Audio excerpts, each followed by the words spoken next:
The Pelicans postgame report on the PRO Media Network for all things Pelicans. Perfect. Fly Pelican, fly Pelican, fly Pelican. And I tell them that birds of a feather flock together. Fly down, I'm a Pelican forever. Pelican forever. Ain't gon' lie, I feel flyer than I ever been. We stay ballin', this New Orleans, I'm a Pelican. It's going down in the nest, wild, wild west. Come in town and you best show us some respect.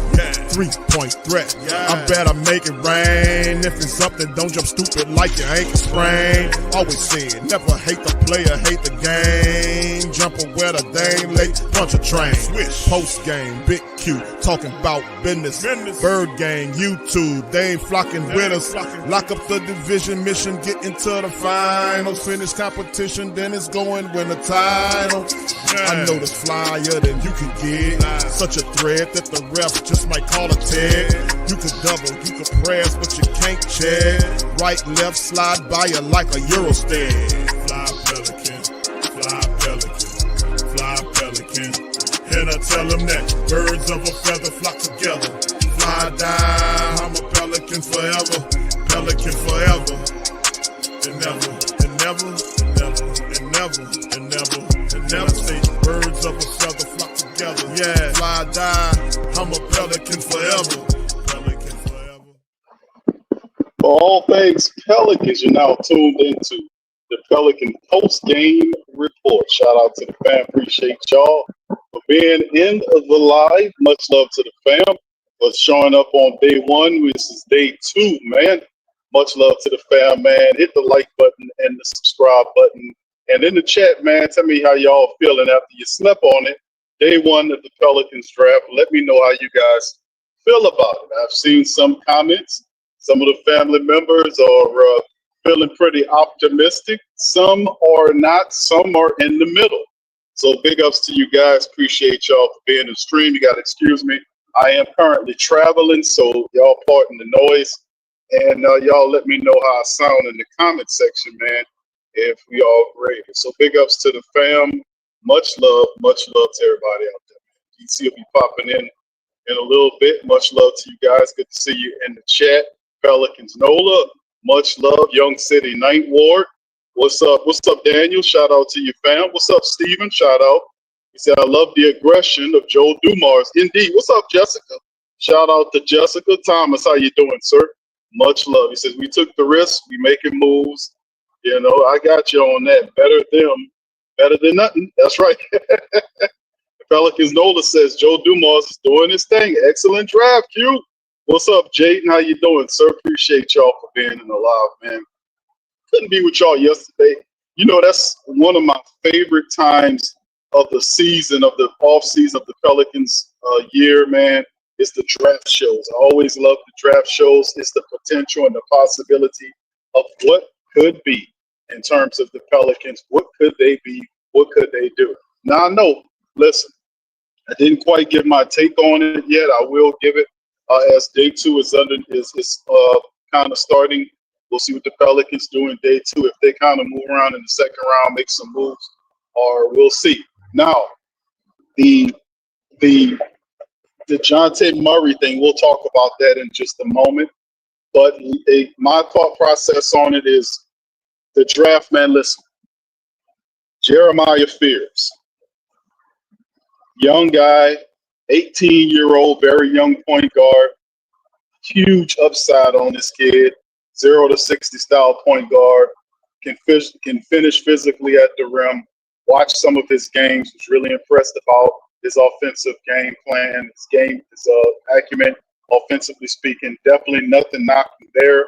6'3", somewhere along in the line. He's about 180-something odd pounds. He got to kind of gain some more muscle and get tougher. But the tough mentality is there. So we know that he's going to toughen up. We know that they're going to get him there eventually. And I just love his offensive game. The defensive side, we got to work on that. But I think his mindset, his aggression and attacking offensively is there. And can we get that to translate defensive-wise? You know, he's a guy that can push the pace. You ain't going to be able to stand in front of him. Now and I've told DC this, he's the anti-Kyra Lewis Jr. That's right, I said it.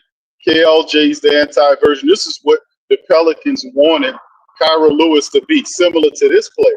A guy that has impressive speed, a guy that nobody can stand in front of me, but the guy simply just didn't have that attack dog aggression mentality. So many good comps that I've heard about Jeremiah Fears. I had an opportunity to watch several of his games.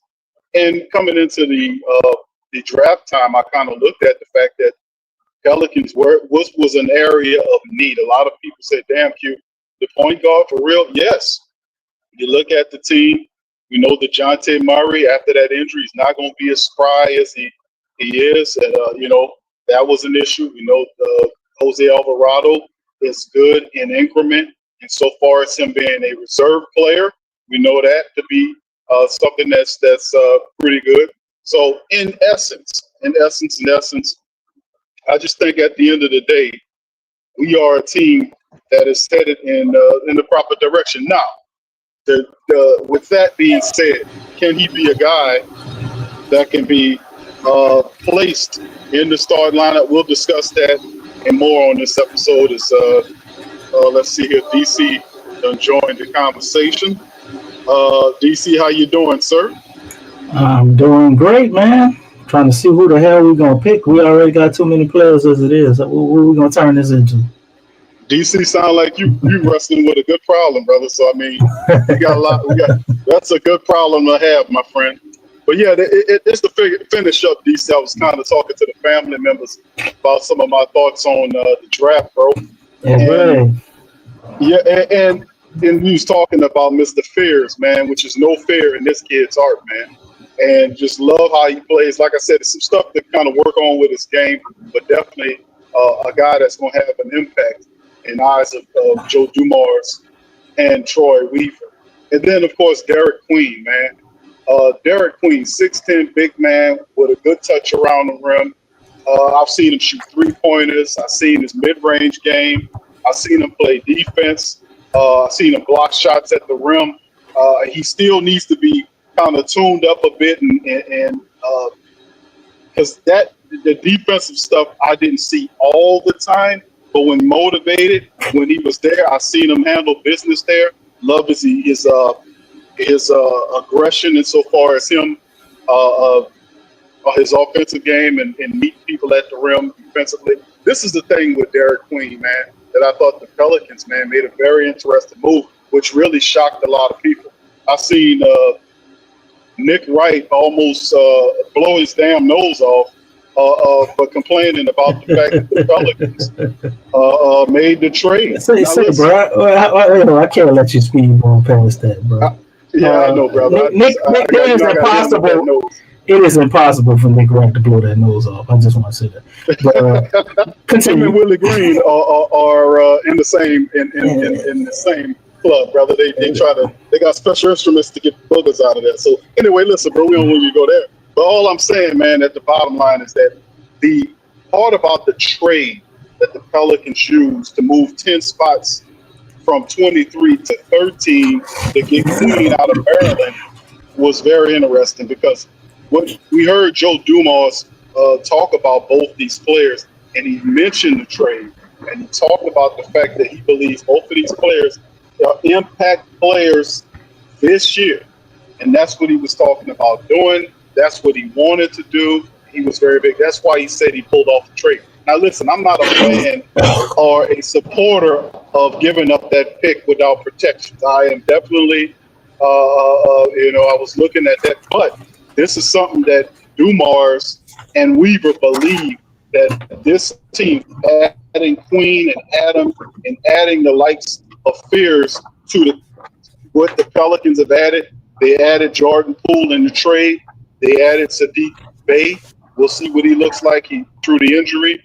And DC, you put all these players together, and plus whatever the Pelicans do in the rest of the offseason, and plus tonight and the guys that we already had there, Antonio and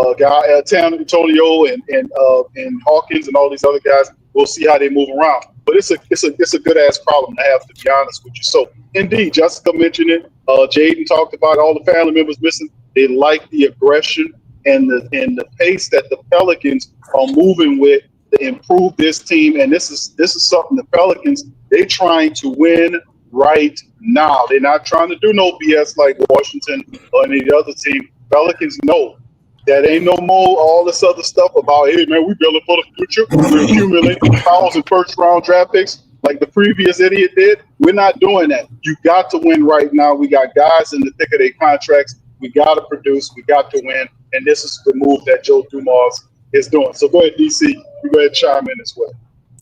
Oh, yeah, man. I mean, it's an all-in move, definitely. But I think more important than anything, what the people who don't like it are losing track of is I'm okay with them taking a swing. I'm even okay. I would like the protection on that, but I'm okay with the non-protection.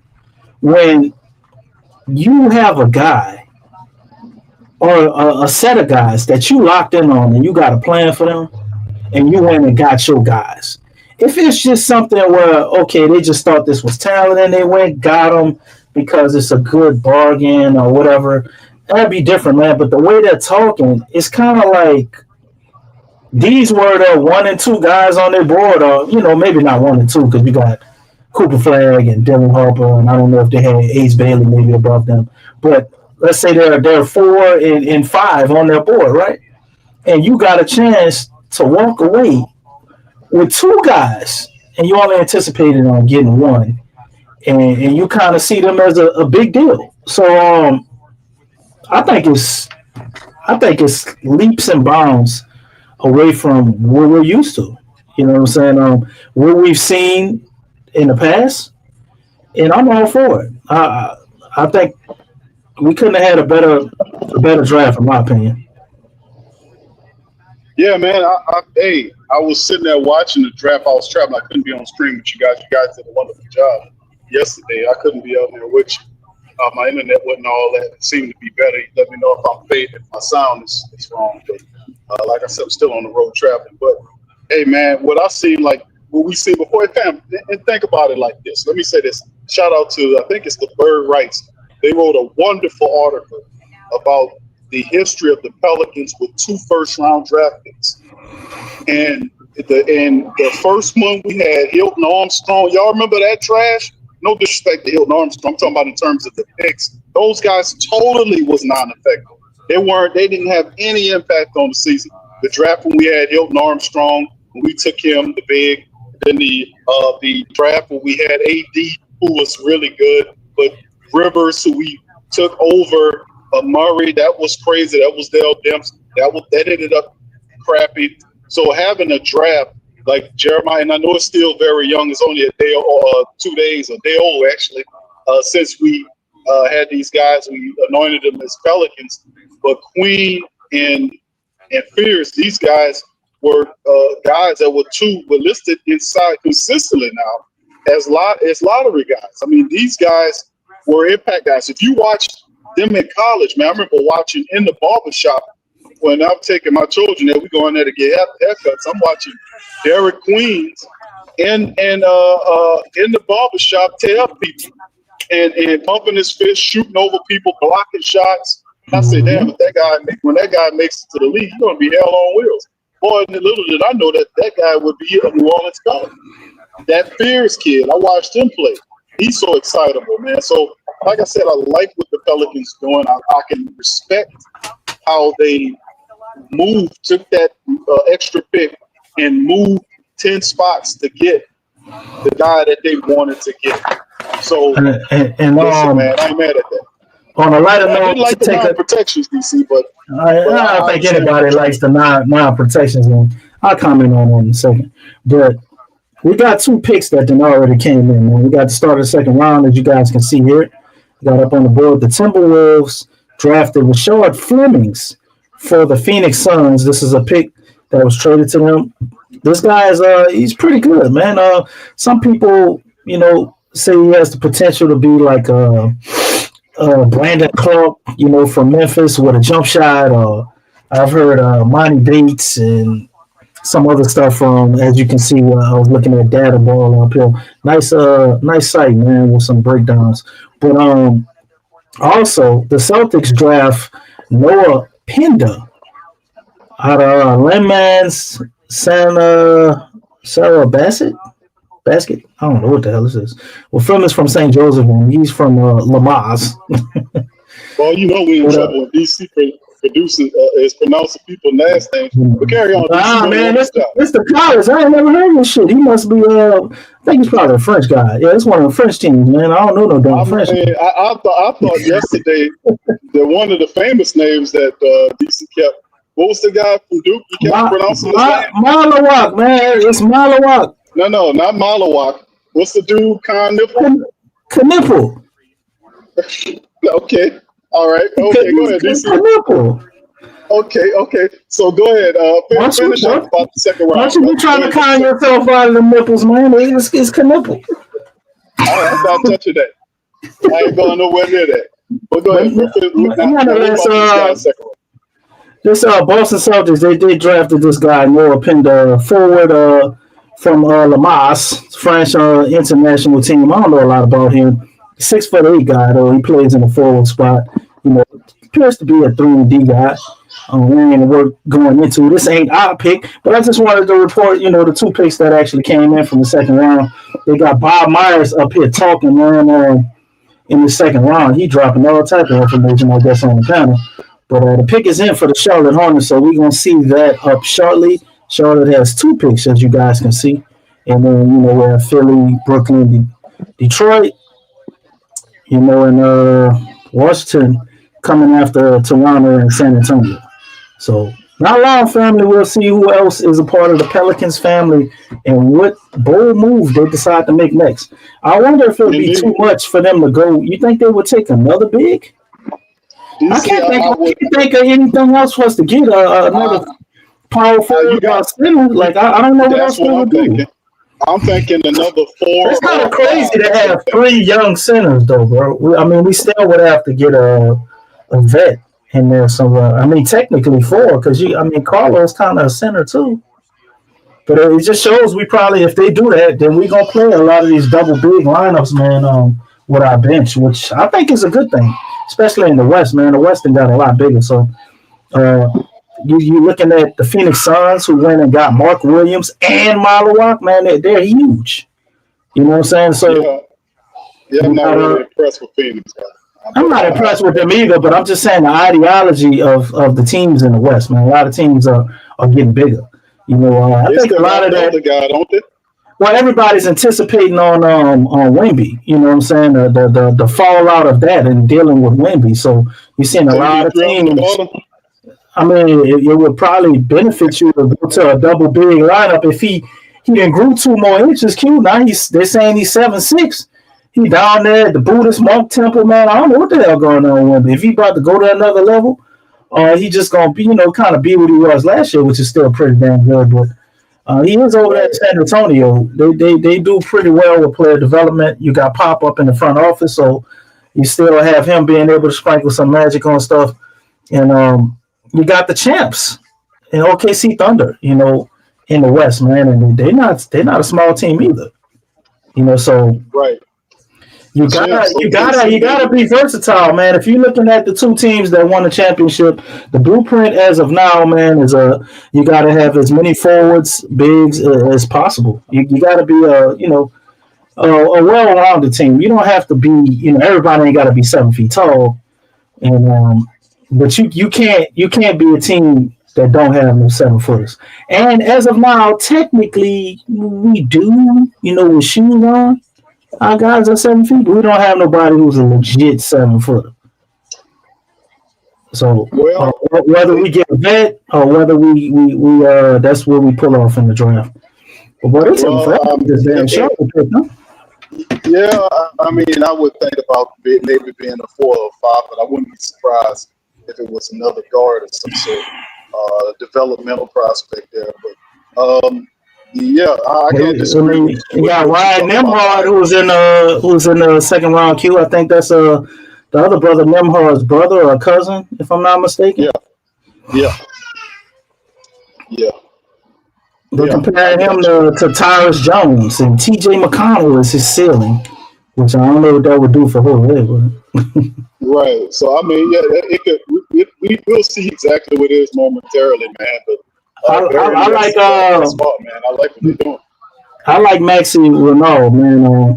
I don't know if he makes it the next 8 picks, but if he's there, I think we take him at 40 for sure, man. If they pass him up, he's the kid out of Stanford. You sound like you're not familiar with him. No, I'm not familiar with him, bro. Give me the breakdown on what is he? Um, I mean, Kelly Olynyk, would be his ceiling. I've heard some people compare him to Boris Diaw, people like that. His floor is Oliver Saul. I don't know who that is. Just reading from this comp I got right here. Uh, I look at him. I see, a more athletic kind of Paul Gasol, which he's that's a little bit of a throwback. His game is a little different, man. He's 7 footer, bro, and he moves pretty well for 7 feet. He's athletic for a 7 footer, if that makes any sense. It's almost like another Derek Queen type player a little bit. His passing chops ain't nowhere near there. And I don't think his basketball IQ is as high as Derek Queen, but he definitely looks like a pretty solid player, man. And he can shoot that thing, bro. He got a slow ass shot, but he can shoot it from the three and everything. And he's gonna give you some defense. You know what I'm saying? Well, any big that we can get that has some he's very game, so it definitely help. Right, he that can knock down the three. On defense, he's gonna be in the right spots. He's not gonna blow nobody away with athleticism, but you're not gonna just violate him defensively, man. And he's a true 7 footer. He's 22 years old, so he's a little on the older side. I don't know his weight. I think he's somewhere around 250 pounds, 260 pounds, something like that. He ain't no little dude, man. But he move. He averaged 20 points a game, 10 rebounds, and 1.7 assists for Stanford. And he did that. I think he came from overseas, and the guy was a walk-on for Stanford. And he went from being a walk-on to them running their offense through him, bro. So, you see a 7 footer, getting steals out on the break and stuff. Some of the stuff I see with Derek Quinn, like I see a little bit of that with him, man. It's like a slower version, but it's still impressive nonetheless, man. Dude got a highlight with him doing a windmill cue off of steal. Damn 7 footer. That's pretty good, man. That's Carlo Makovic athletic vibes going on there. I think Carlo more athletic than him. But to me, he's more intelligent than Carlo. Well, if he would be a better player. They should be able to find somebody good at this pick, man. This is high in the second round. Good pick in the second round, man. Excellent pick in the second round. Excellent. All right, shout out to the fam, man. Y'all throw it in the chat.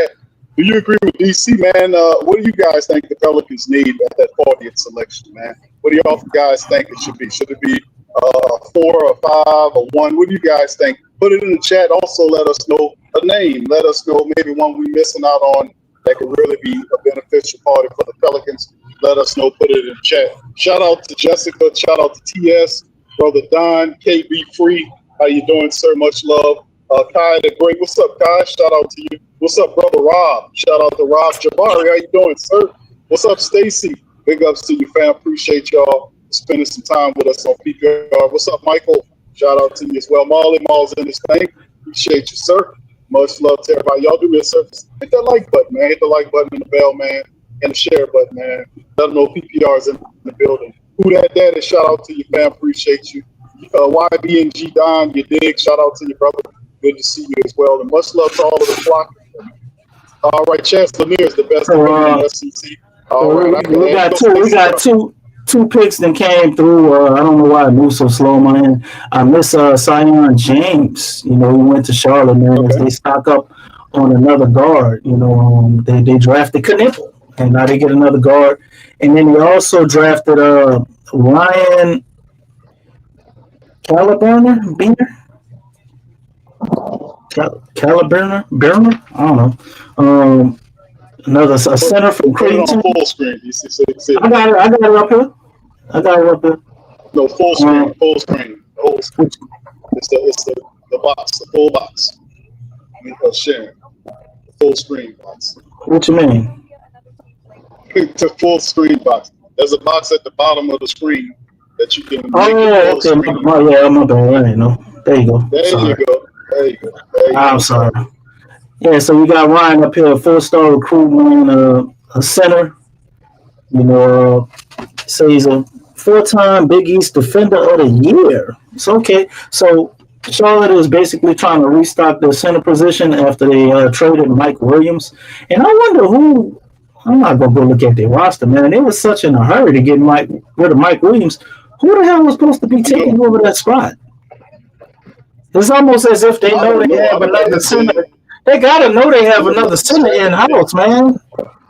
Because they were dead set on getting rid of him. I know they kind of pissed the Lakers trade didn't go through. I think it would be a lot better to have Dalton Connect and whatever the hell they got from Phoenix, because I don't even know what they got.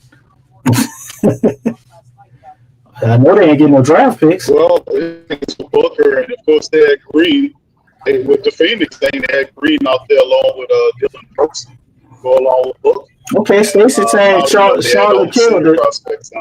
Remember, they was trying to get rid of Williams already last year. I mean, early in the year during the trade deadline. Did he fail a physical? That's why he had to go back. When he was supposed to go to LA. Yeah, he failed the physical, man. Wait till healthy, in fact, with the Phoenix. Failed the physical.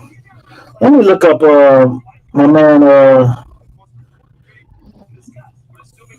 What you got here?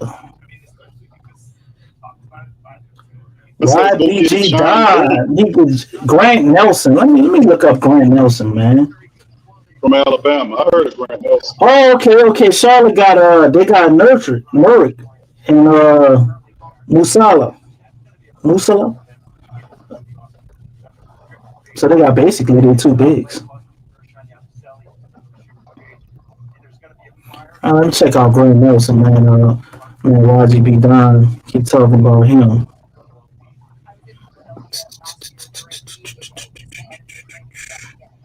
Damn, bro. If I could find him on the draft, then he must be way down here. On these players out. Damn, Grant Nelson is ranked the 88th player. All right, let's check him out, though.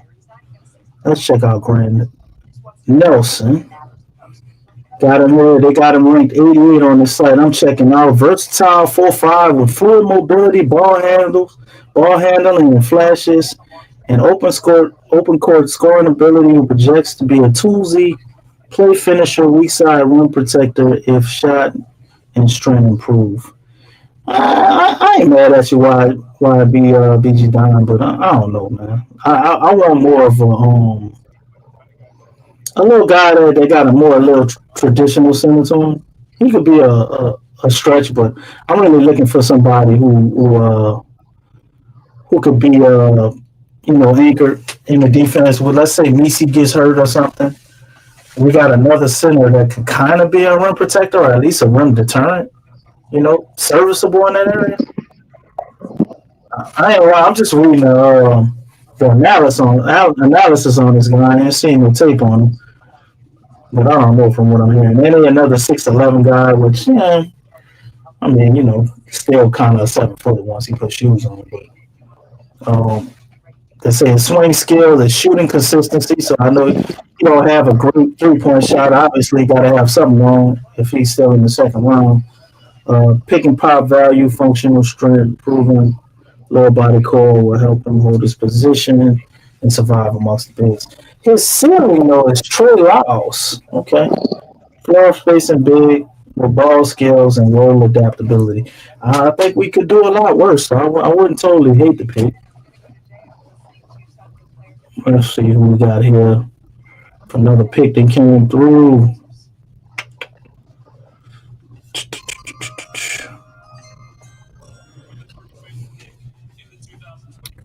Okay, the 76ers are on the clock, and they're making their selection right now. Let's see who they got.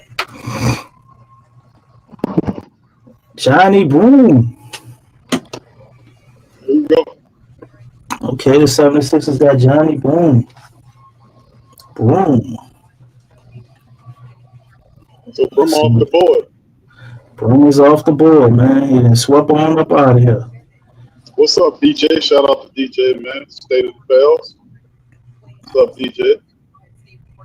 Yeah, So high IQ. High IQ interior big. He thrives as a finisher, short roll passer, glass cleaner, dominates second chance points. All right, he sound like something solid. Guess who they compare him to, Q? One of his comparisons. Daniel Tice. Oh. Noah Vala and Nick Collison. That's his comparisons. Nick Collison? Yeah. Oh, so you used to play with Thunder. Yeah, a rotational big who contributes through position and passing, smart play. Okay. Let's see a little bit of insurance policy for Embiid. They definitely need a center. He's always getting hurt. Looking at his highlights they got up here on ESPN, he looked all right. I mean, pretty good pick. I think for the second round. Let's see what next up on the board. Come on, get to the Pels so we talk about us. But while we're waiting on that, I think a lot of people are blowing the whole pick thing out of proportion, and here's why. I haven't seen anything serious yet where Giannis is leaving the Bucks, right? So if Giannis is on the Bucks, man, I don't see a reality with them not making the playoffs. I mean, it pretty much have to be a catastrophic injury from him. And then the Pels, well, what they're doing in the roster that we have now, I don't see us not making the playoffs this year, man. I know it's tough.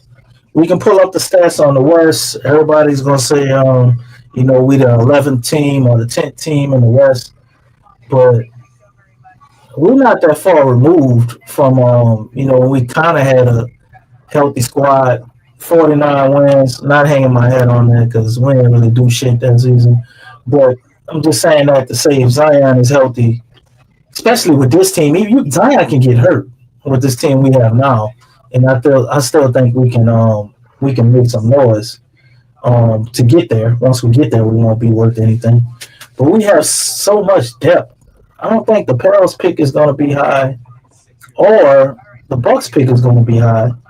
And if I'm not mistaken, is this another generational draft coming up that I'm missing? So aren't they all generational drafts? I don't see anything to indicate that, man. I know they probably got a couple of people at the top of the draft as usual that are can't miss prospects, but if you can get what you consider a can't miss prospect now, as opposed to next year, I just look at it like, okay, instead of us drafting Derek Queen this year, we drafted Derek Queen next year, and whatever the pick position is. Obviously, if it's a top 5 pick, then you're like, oh yeah, that was horrible. We should have kept the pick, whatever. But if it's anything, outside of the top 10, like, who really cares? And then we're still gonna have a pick next year because we have the Bucks pick and we have the Pelicans pick. Now, sure. Atlanta is going to get the most favorable pick out of the two. But that's the thing I agree with too. It matters if the Pelicans stink. That's when it matters, and that's when people will bring up that it's unprotected pick. If the Pelicans stink and they fall down again, have another miserable season, that's when a lot of this is going to come to light. But I don't think if it translates into success, the Pelicans are winning. I think people they will definitely forget about that. So it impacts if the Pelicans stink. So the aggression level of Joe Dumars and Weaver coming into the season, man, that's going to tell a lot because, like we've said before here all the time, the Pelicans have had the talent, but they have not had an identity. The team doesn't have an identity that it consistently plays to. And that falls on the head coach. The head coach is tasked with establishing an identity in which the team has to play behind. It becomes who they are. It's their banner.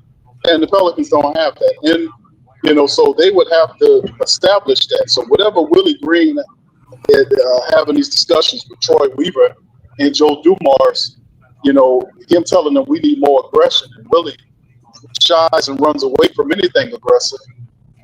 It's just going to be an interesting mix. So perhaps he becomes something else. Man, he lets some of that Detroit stuff loose, and he starts getting a little tougher and whatnot. And, we've seen 4 years of Willie Green. We've seen a lot of stuff, and this will be a big year for him to be tasked with a must-win situation. The Pelicans have to get to the playoffs. Bottom line. So, and like I said, a lot of people kind of put the Pelicans down because of obvious reasons. I mean, the fact that the accountability aspect and the lack of vision and all the softness that we're dealing with that politician running the team earlier. But now that Joe Dumars is somebody with some credentials. And also the fact that he is the guy that came from the NBA side of things, in which the man was up there with the rules side of things. Maybe what kind of pull does Joe Dumars have with the league office in terms of how Zion's officiated? That's my big ass question. The two big questions I have in terms, I love what they're doing in the draft and how they're reshaping the lineup. I can respect all of these things. I like the movement, but the major questions is, one, what impact would Joe Dumars have and influence in the NBA to officiate Zion Williamson, who's accruing injuries because he's getting beat up on 9 calls? And the second thing is the health aspect. Joe Dumars said he had a discussion with the health staff about what happened with DeJounte Murray, and he, to figure out how could we fix this, that, and the third. Well, Joe Dumars years now. So that's two major things before you even talk about Willie Green. So these are things there is definitely things that are holding the team back. I mean, lack of identity, not knowing who we are to play through. The toughness aspect works because I really think the Pelicans need to mirror the image and the mindset of the blue-collar region in which it plays. New Orleans and the Pelican faithful are resilient. You still there, brother? You cutting in and out, man. The time to play behind that. They need to play behind that identity. So we'll see exactly how it plays, but that's some of the stuff I want to see going forward in terms of what's happening with this squad in terms of Joe Dumars, his impact in the league office in terms of officiating Zion Williamson, his impact in terms of how we maneuver or navigate the strengths of this health situation. You cutting in and out there, Q. I don't know if it's your microphone or your reception. We got the gist of what you were saying, but a few things didn't catch. Okay, good. I really hate to say that again.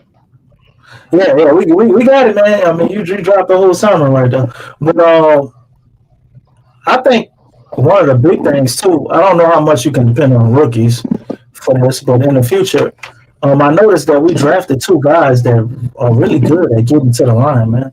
Both of them are, like, identical. It's almost like 7 free throws a game for both of them. So I think that could help some with the free throw woes. But as far as the officiating of Zion, man, that's a tough one. I think ultimately for that, we're going to have to win, man.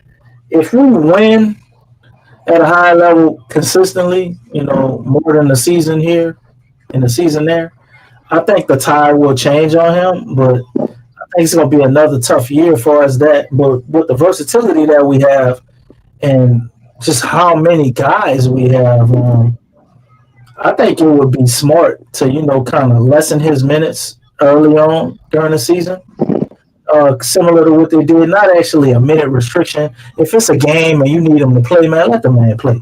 But it's like, we up by 10 or whatever. Yeah, man, you can sit Zion down, like you try to get him 28 minutes or whatever. I don't think it's any sense of pushing him high minutes early in the season, and maybe that can cut down on some of those injuries, because a lot of stuff I think with Zion that we don't think about is he gets hacked a lot, man.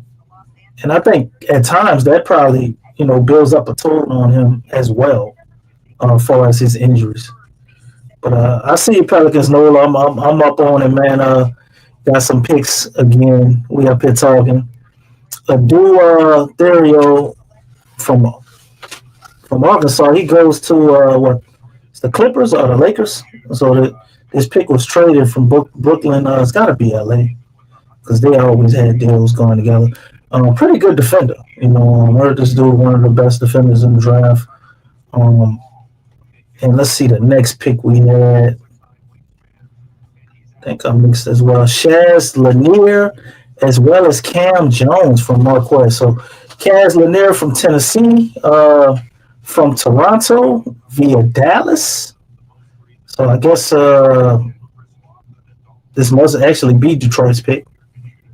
It's like all these goddamn picks. All of them traded, man. It's like, wait, goddamn, all of them, man. It's like the pick we got. It's Washington here, but it's from Phoenix. That's the pick we got. They don't say nothing about us on there. So I don't know who these guys going to for real. But Shaz Lanier from Tennessee, man, I got to go to the NBA. The NBA one had it a little better, it seemed like. Because they'll tell you they don't have any information on this Detroit pick, so I guess he does go to Detroit. And this other one, Abdul was traded to the Lakers. It said reportedly traded to the Lakers via the Suns and the Wolves. Damn, how can two teams get in on one pick? It's via the Suns and the Wolves. I don't know how that worked. They traded half a pick each, but nonetheless. San Antonio is on the clock now, and we got Toronto in front of us, and it'll be us, family. So let's see what San Antonio picks. Well, they picked Cam Jones. They got Cam Jones. Guard out of Marquette. I think I already said that. I'll repeat myself. Cam Jones out of Marquette goes to San Antonio. So we're waiting to see what Toronto does, and then it'll be the New Orleans Pelicans / the Wizards from Phoenix. Go ahead and finish your statement, Q. It's gonna be fun, man. I've enjoyed the day one of the draft. To be honest with you, I thought that the Pelicans did a really good job, man. We got a point guard of the now and for the future. We got a big that can score as well, help our second team. So I mean, and now the Pelicans have an opportunity to get a second round steal to add to the depth of the team, man.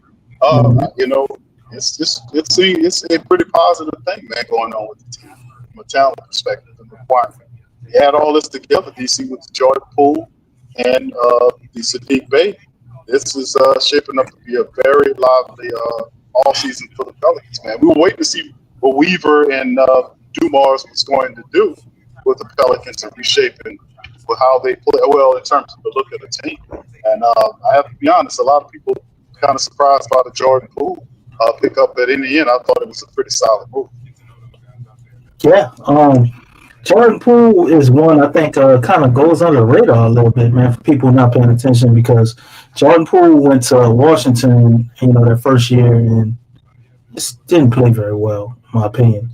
But his next year, he came out, man. He started to look closer to what we saw in Golden State. And you talking about a Washington team, they didn't really have a lot. They had a lot of young guys, with some talent, but you didn't have any solidified players there. They're obviously not trying to win. Their organization is going nowhere. It's kind of like direction. It's really embarrassing to beat them. They're actually worse than us, the Wizards. So he put up some numbers over there, averaged like 21-5. And I think Jordan Poole, his skill set, man, it almost goes perfect with Zion. And in a lot of ways, it's similar to what we had in CJ McCollum in some ways. And I think in other ways, it's better. Like he's, to me, he can have that same thing that we don't like about CJ sometimes, where he takes some wild shots here and there. But I also do think he's still more unselfish and a little bit more under control in that aspect of reading the room. At least that's what I've observed when he played in Golden State. I don't know how he views this kind of roster. You know what I'm saying? But, yeah, we like Renaud. Michael, I just was talking about him. I guess you wasn't in here, man. That's what I want us to draft. But as far as Jordan Poole, I think he can provide a spot point guard for us. Let's say if Fears isn't ready, I think Jordan Poole can play point guard and do solid, man. I think he'll do better than CJ. we all know he's a shooting guard, and he plays off ball, but he can play on ball. He's just such a not a unique player, but it's almost like he's like a 6-man guy that you can play at shooting guard or point guard, and he shoots, a ridiculous percentage, and he was doing that with tough looks, against the Wizards, or maybe not, because who takes the Wizards serious? But still, his whole career, man. I mean, the dude's like 36% 3-point shooter, and he be shooting from the logo like Trey. So you got two guys, especially if he gets some space, man, and he can kind of get comfortable, with people not being on him like that, because you playing with the Zion gravity, man. It's kind of different. You know what I'm saying? So you can have somebody that can very well maybe up his percentage a little bit. Maybe he can get to being a 40% 3-point shooter if he can get more under control, not as many wild shots, and they kind of have a structure for him. But, I say all of this, and maybe I'm just being optimistic about next year, because Willie Green is the coach. So Jordan Poole got to basically figure everything out his fucking self. And I don't think he's going to figure all of that out in year one. But I still think he's definitely streaky. The No Chop podcast, that's Kai. What's up? He definitely streaky, bro. But he's streaky, but, like, how is he with a lot of talent on him? He's not as streaky with a lot of talent on him. I think he's a lot more efficient when you got other guys you got to pay attention to, and you could just let him get these one-on-ones in favorable matchups, man. I think this will bode well for us, because we've seen so many times when, Elijah Martin goes to the Toronto Raptors, man. Guard out of Florida, was playing alongside Walter Clayton Jr. So that's right, Kai. Renard is right there. Maxi Renard, man, this should be our guy. Go double bigs. We need another big. And, man, we will have an interesting collection of players. I'm crowning the Pels the Summer League champions if they go ahead and draft him right here, man. This is going to be an interesting Summer League. But just to finish things up on Poole before we get to our pick, because we're going to be on the board next, I think Jordan Poole is going to do great here, man. I really do. And it puts things in a peculiar situation. After this draft pick, we can talk about, the starting lineups and how that's going to work. Because if Jordan Poole, I think he can basically do pretty much what he did in Washington. A little easier, on better efficiency, because it's going to be easier to get those points. But he has to be under control and, fit into whatever the system that we have. Do we really have a system?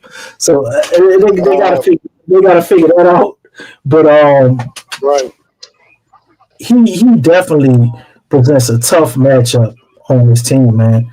We've seen so many times, like I was saying, where the ball will kind of get stagnant, and we had guys just like outside of Zion and Trey, but that's not his strongest point. Even though we've seen him excel and get better at that, and it may become a very well a big strength for him. But just beating people off the dribble, man, it was just like sometimes this offense would be just swimming in quicksand, man. And obviously, when B.I. was here, it was so slow, not quite methodical. But I think we're getting away from that. And we're a team now that we can run in transition. And when we are in the half court, we got enough shooting and enough guys that can beat their matchups to create an advantage, man. And actually, swing the ball and get some very good shot attempts. So, interested to see how all this looks. Yeah, I just want people to understand, regardless of what happens with the Pelicans this season, the truth of the matter is it's truth time.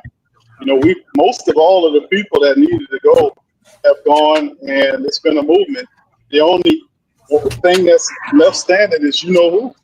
So if who can't make what these people are bringing in here work. Well, we're not picking Renault.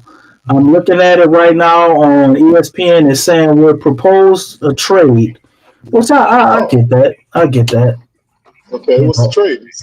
I don't know. They haven't reported it yet. But it's proposed trade. I don't know if they're maybe referring to that we already had this pick traded, but it just says proposed trade. So we gonna see, man. We got a minute and 16 seconds on my clock. I don't know. Some of you guys sometimes y'all be ahead. Feel free to put it in the chat if y'all see who drafted already. Okay, People with fast internet right now, y'all. Y'all got fast internet. Y'all got the big. Somebody put up Micah Peavy. Let's see what Micah Peavy is. Well, they got the. It says Michael Peavy. Micah Peavy. Man, where they found this dude at, man? I'm looking, boy. He way down here on this depth chart. Georgetown. From Georgetown, guard. 6'6", 215 from Georgetown. Oh shit. I like his numbers. Okay. Yeah, versatile wing, solid size, who defends, high level intensity, had made notable strides in 3-point shooting, and is a fifth-year senior. His weaknesses are Peavy has unorthodox mechanics on his jumper, hitting 32% from 3 and 61 from the free throw line. Lackluster efficiency inside the arc, while his motor translates in various ways at the college level. He lacks great length for NBA purposes. With an even wingspan, he turns 24 in middle of July. Man, this is a little scary, man. Looking at him, I'm saying projected role is saying a strong body, two-way wing who blossomed as a senior with improved three-point shooting, downhill scoring, and connective passing. Physical savvy attacking closeouts with flashes of on-ball defense, but must limit gambling and stay locked in off-ball to stick in rotation. His ceiling is, get this shit, Bruce Brown. Bruce Brown. A bigger Gabe Vincent, is also another cop. As well as a floor would be Paul Watson. I'm not familiar with him. But it seems like, this is he Herb Insurance? You got a 6'8" guy, man. Seems like kind of like a connector, 3-and-D guy. You already got Sadiq Bey. Like, what's going on there? We got 3 guys of a similar template. What are we doing there? This brother obviously can score, though. I mean, he averaged 17 points a season, 5.8 rebounds, 3.6 assists. You know what I'm saying? We'll try to get some highlights here for you guys. See if I can find something while y'all looking at this breakdown here. True shooting percentage of 55%. I mean, he seems solid, man. Seems solid. Then you got his stats here. Shooting splits, 59% at the rim. 24% usage. He shot 40% from 3-point line as a senior. Okay, so we're just looking for some shooting, maybe. 1.6. That's block percentage. I'm about to say that. Yeah, 1.6 blocks per game. Georgetown. He kept Georgetown afloat at times. DC. Oh yeah, he definitely was putting in work, bro. I just showed us he had 17 points a game, man. Mm-hmm. Not a bad pick at all. But just lets me know that I kind of figured that too. Like, we're not gonna take 3 young bigs.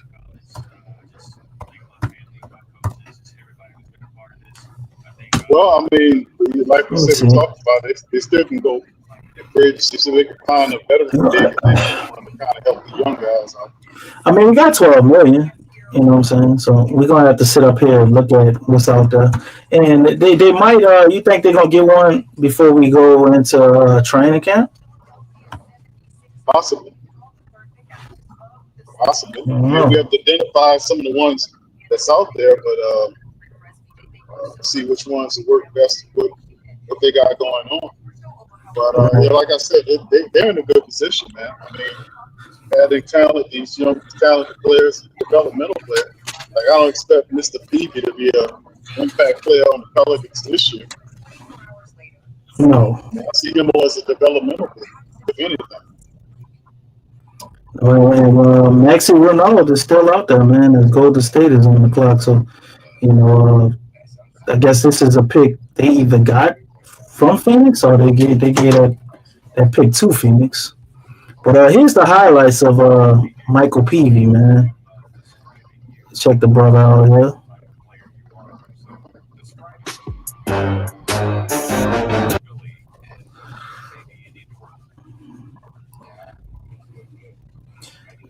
You know what, Q? Looking at this, who you look like? I see it already. Who does he look like? Like the kid from UCLA? He looked like I'm looking at him, man. He look kind of like a more stout Brandon Boston a little bit. No, I don't see Brandon Boston. He's not as quick as him. Yeah, I don't see that. But he kind of. I'm looking at the shots he taking, and just remember how Brandon Boston was playing. I guess he a little more down low. He got a strong build on him, man. I like what I'm seeing though. Yeah. It's a little bit more than what I thought I was seeing in the write-up. Thought I was looking at more of a defensive guy from what I was reading, but he got game, man. Yeah. Keon Brooks and Brandon Boston got some competition on their hands, man. We can't keep everybody, bro.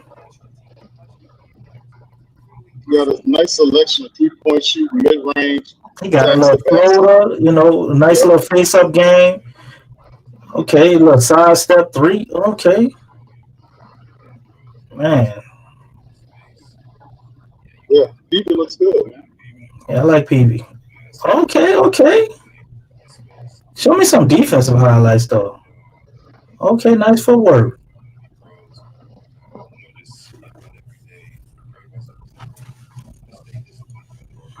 Some of the fans say he'll pick your pocket.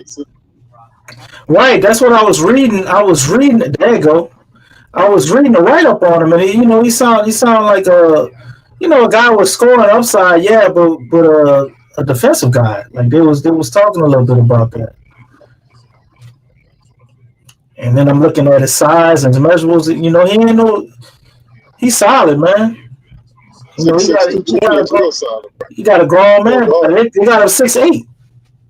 Oh, 6'8"? I saw 6'8", but you know how them things be. Everybody off by 2 inches. Yeah, Todd says 6'8". I just looked at it. I saw 6'8". He 6. It showed me he was 6'6".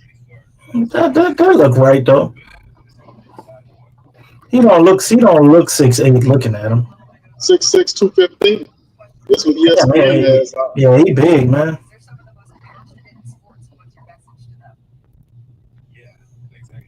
So I mean, what would we would have to play him probably at the 3 spot, right? Yeah, under the little normal size 3, oversized 2. Not really oversized 2, but big 2. Yeah, he can move back and forth with it. I guess his offensive game develops, but he looks like a defensive player. I've seen how he went from defense to offense.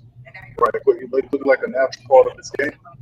So I mean, yeah, he definitely a guy that's developmental skills. What's up, Bird Talk? Slim, what's up, fam? Shout out to you guys. Live Stu, what's up, brother? How you doing?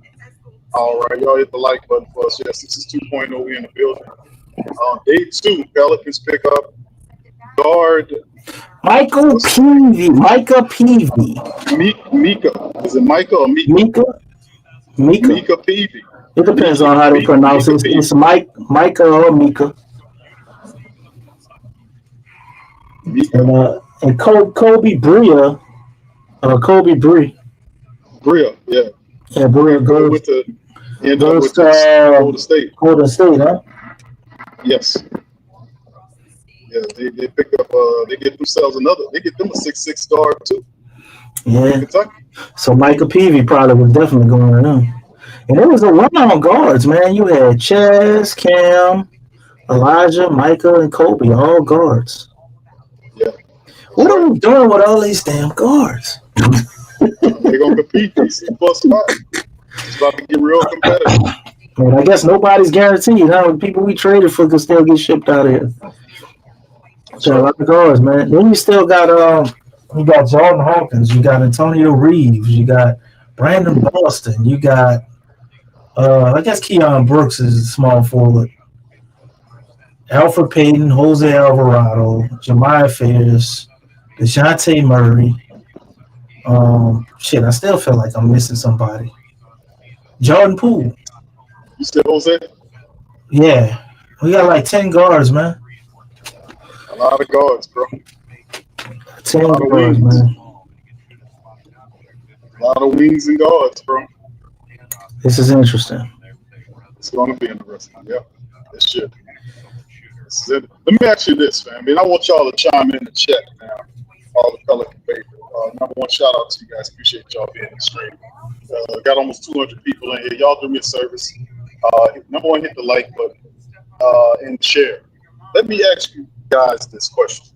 Do you guys think that Willie Green, the head coach of the New Orleans Pelicans currently, did he have anything to do with the selection or the thought process of any of these players that we see? Or is this totally an invention of the administration? I'll put it in the chat. You're wrong for that, bro.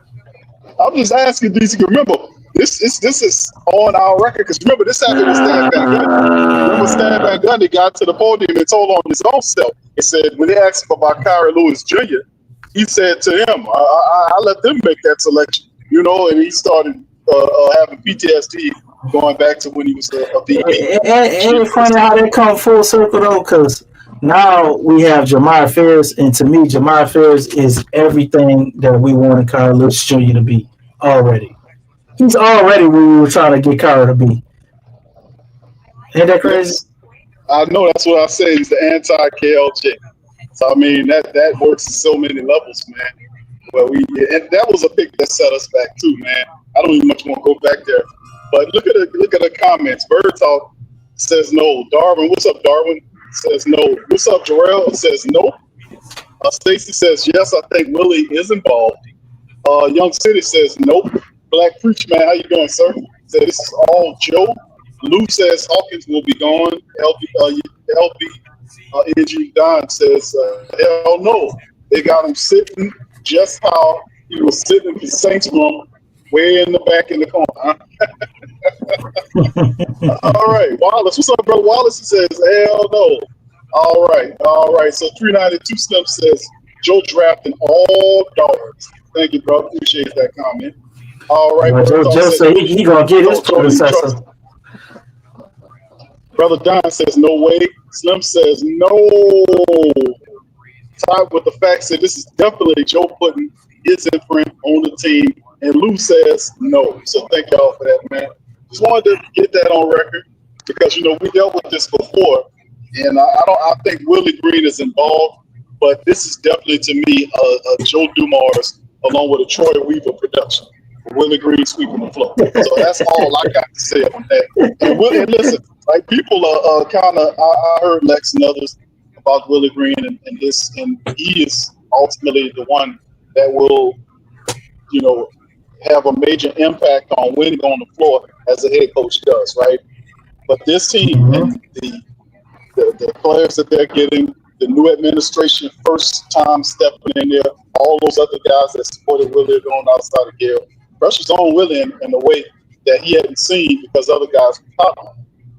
This pressure on him. So he's going to be, it's going to be interesting, DC, to see how he goes, and it'll be interesting to see how many games will he be allowed to head coach, or in terms of wins and losses. Up to a point, you got to have a point. You can't let him spoil the whole season if you're not putting together a constructive team that's winning. Because this team right here, this ain't no wait and see thing. This team is being graced by people that's coming in here like Poole and Sadiq, and then they get these young guys hitting 45 the bench. This is a moment we need to win right now type moment. The hell with the future stuff. We need to win right now. We need to get on the plus side of it. So Willie Green in front of this, if he don't get it right, he's going to be out of here licking his split fast. And hopefully what the Pelicans do, fam, is that they find, because ultimately you see Coach Borrego has been basically,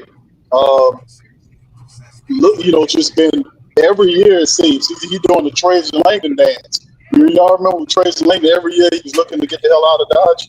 And you see Borrego every year doing the same thing, going out and trying to talk to people, this type of stuff.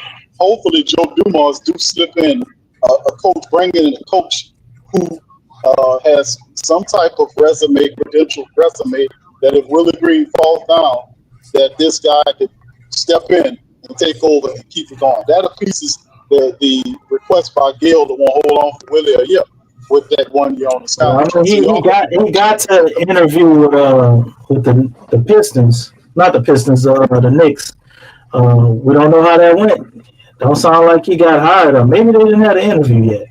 But James Borrego, like you said, obviously wants out. It's just a matter of time when he's gonna get out, or if he's gonna get out at this point, right? Exactly. But, and that's my talking about. Go ahead, DC. It looked like we may have struck gold again, man. Micah Peavy, I'm looking at a different website of a draft breakdown here at NBADraft.net, and looking at the their layout profile of him, it looks pretty solid, man. I mean, he's balanced all the way across the board. The dude got 7s. That's the lowest he got, and the highest he's got is 8s. He's a 90 overall. They had him 36 on the board, and I guess last year he was 37th. Peavy is a long, athletic, and versatile wing who showed vast improvements as a senior at 6'7". So I got 6'6", 6'8", and 6'7". So I'm gonna say 6'7". Just put him in the middle. So that'll put him, in small forward territory. Justin Jackson is one of his NBA comps.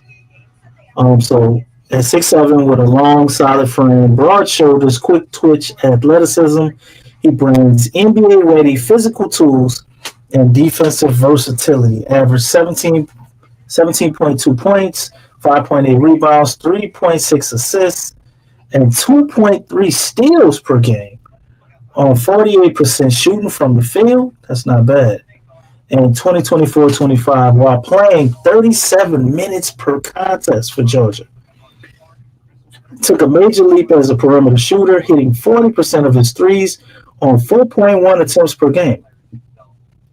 An encouraging development from previous Shanky from previously Shanky spot up threat, comfortable attacking closeouts and finishing through contact, using his strength and coordination to convert around the basket, active cutter and transition threat who does not need plays run for him to impact the game. Posted a career high 3.6 assists per game, showing improved vision and decision making, particularly when operating out of the pick and roll or in drive and kick scenarios. Defensively, he stands out with a 2.3 steals per game, using his length, time, and anticipation to pressure the ball and disrupt passing lanes. Can guard multiple positions on the wing, thanks to his lateral quickness and his physicality. Shows the team-first mentality, plays with consistent energy, and embraces difficult assignments on both ends. And in the draft combine, he was 5th, I think, in all forwards in lane agility. So, solid pick here, man. His weaknesses, though, they say though Peavy shot 40% from 3, it remains to be seen if that mark is sustainable long term. For his career, he shot just 32% from deep and 60 from the free throw line. Ugh. Yeah, that's kind of bad. 60 from free throw line. They ain't say nothing about what he shot in the free throw line in senior year in that type of article either, so might not be that good. Indicators that touch and consistency could still be question marks. His free throw percentage in 2025 was just 65%, despite the improved perimeter numbers, and his form remains rigid and mechanical. Doesn't offer much shot creation and isolation, relies heavily on straight line drives, does not have an advanced handle, lacks dependable mid-range game on pull-ups, Most of his offense is derived from within the Florida system rather than individual creation. I mean, shit, it'd be great for a role player. Turnover prone when forced to make multiple dribbles or reads under pressure. 2.6 turnovers per game. Defensively, while effective, he can occasionally overlap help or gamble, leading to breakdowns or fouls. Detractors will note that he didn't emerge statistically until his fifth year and was often older than his competition. Will turn 24 in July, and his age may cause teams to question his long-term upside despite improvement. Some scouts may wonder if he was simply out-muscling younger players late in his career. Okay. Well, it seems a lot like the Antonio Reeves pick to me. You know, you're getting a guy that's kind of already ready. You know, typically like a fifth year guy. You know, and I can see that too. Now, I don't see him as a Herb's replacement though, my man. You know, he said once he's traded before the All-Star break. I think Sadiq Bey will be Herb's replacement if we go in that route. Micah will be the backup to, you know, Sadiq Bey. You know, he will be that small forward guy. Probably if Brandon Boston doesn't work out. I don't know how they feel about him or if he's still battling that it was a knee injury or ankle injury. Yeah, I think he had an ankle injury, right? Him and Brandon Ingram. They still ain't came back from them goddamn ankle injuries, which I think is crazy for both of them. But so to me, this guy has more of a, you know, how many 3-and-D wings, you know, can't you have? Keon Brooks is definitely on the high seat, I would say, with this because he can definitely snatch that two-way slot. Or Keon could be safe if Brandon Boston, this injury thing is crazy when we wind up waiving him. So let's look at the newly acquired depth chart here. Let's see what the Pels look like. As we can talk about, and get your take, Q, because you wasn't here yesterday on the starting lineup. Yeah, it's going to be interesting, man. And I think the philosophy, too, got to be if you're Joe Dumars, and if you ain't doing nothing to fix that health step, you're trying to fortify the teams best they can, man, to try to absorb injury. They got PG, though. Right, so I don't, you know, I haven't heard anything in terms of improving the health staff in terms of the Pelicans is concerned. So, you know, I can understand them kind of load up some of these players, man, just in case, what you call them, emergency break the glass, just in case players. Yeah. Well, I mean, I'm looking at then you got people who still day to day and all of this. They added Sadiq Bey up here. He wasn't there yesterday. He's day to day. So, you know, you got guys that are injured. Trey Murphy, I'm not sure if he's going to start the season. Is Herb going to start the season? They both got the same shoulder injury, you know, and that's all, you know, pretty much our forward. We got Brandon Boston who's injured. So he could just be, you know, a depth piece, break in case of emergency. You got Keon Brooks Jr. here. I don't know why they signed him. Jamal Cain, like he's not on the team anymore. And Bruce Brown is also gone. Lester Quinos, I'm not sure if they signed him either. Or Kyler Kelly. You remember Kyler Kelly? Q? Yeah, I think he was one they picked up late last year. True 7-footer. Yeah, I don't think he's on the team. But yeah, I think Quinos is on the two-way deal. Wasn't he signed to two-way contract? Say Quinos was signed to on that. See if you can. I want to say he's one of our two-way players. He signed to a two-way, wasn't he? You can pull it up off of Sport Track. Might have over the cap. I think that was cool. But yeah, Brown is not here. JRE, Kane, this Kyor kid. I don't think none of these guys are unrestricted guys. I think a couple of those guys are restricted free agents. You know, that the Pelicans have some of the lesser players. But they should show you on the sport track. Let's see. So you got Jalen Crutcher still on the two-way. Lester Quinones is on the two-way. Keon Brooks and they got McCain here, but they don't have any money here, so I don't know if those slots are open. And we didn't bring anybody back. Um, damn, they ain't paying Alfred Payton nothing. Yeah, I Damn, think man. if there's no money next to him, PC, I think those players aren't on the team. Yeah. That's what I'm So Alfred Payton, they have some type of option I know on him, as well as Brandon Boston. And Mo Bamba is still on the team. That's interesting. Maybe that's how they're gonna use him as a backup center. True 7-footer. not certain, but you can see some of these guys when we start firing. Forgot he was on the team. You'll see some of those guys in the summer. We're gonna know a lot about them. And Mo Bamba is only 26. Man, it felt like that dude is old as hell. He's been around the league forever. Yeah, he's been around the block a handful of times. Right. And then you got Brandon Boston Jr., sitting there at 500,000. Antonio Reeves, Carlo Makovich, Jose Alvarado, Jeremiah Robinson. This can't be right, man, because I think this is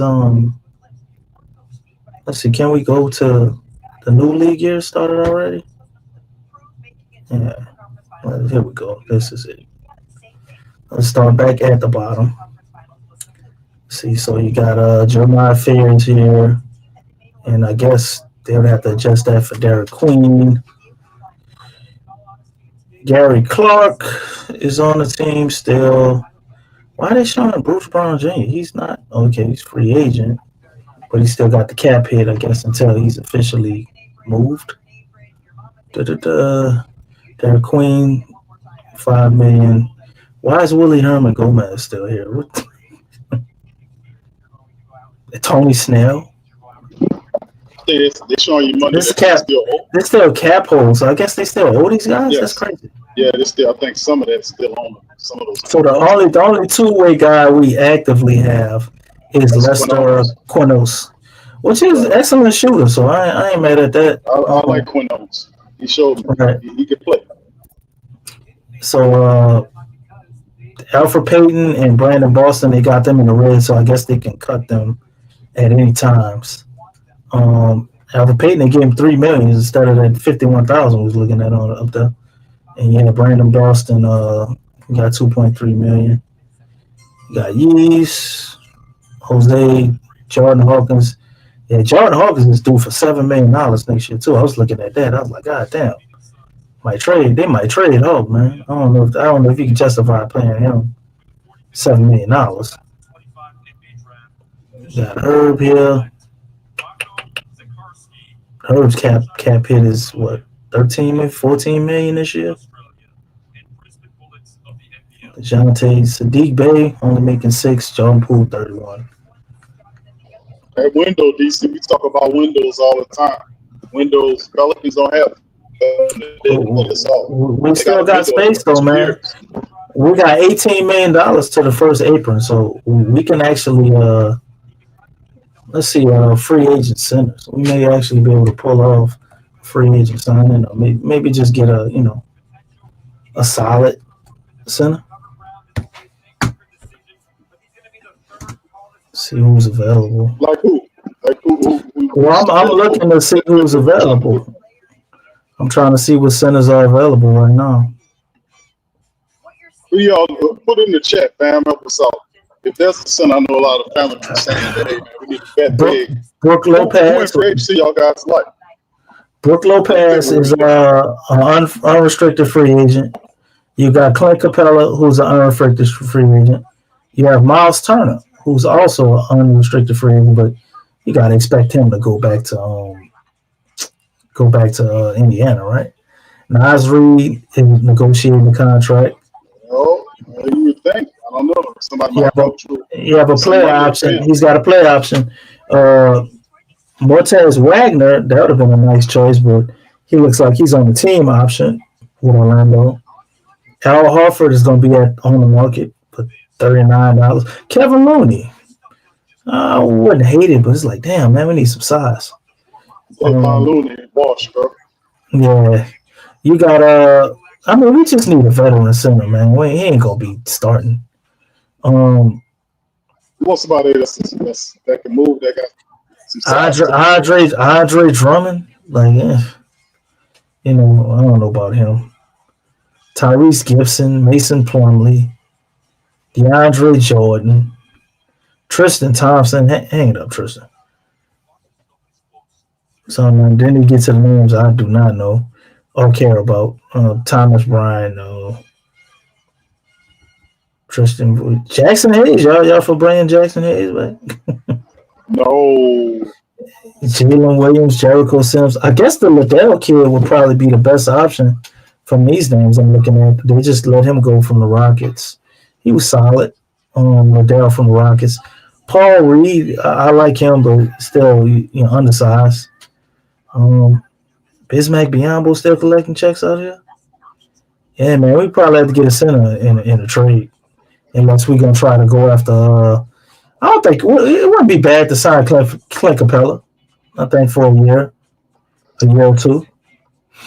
You let him come in here and speed up Misi, maybe help Derek Queen get acclimated. I mean, he a monster on the boards, bro. We had problems rebounding. Even at his advanced age, it's one thing he does do is go for those rebounds and block shots. So he a little up there in age, man, but he can help as a backup. Let me see what the fan we're talking about. I see your Pelicans. No, the preview was ranked 36 in one of the mock drafts I looked at. 37 last year. Don Guillory, Aiden or Isaac, maybe. I would love Isaac, man. That would be awesome, but it also would complicate things too. Because if we get Isaac, you run into a situation, man. How you gonna play all these guys? You got Isaac, Derek Queen, Yves Misi. Who's taking a back seat?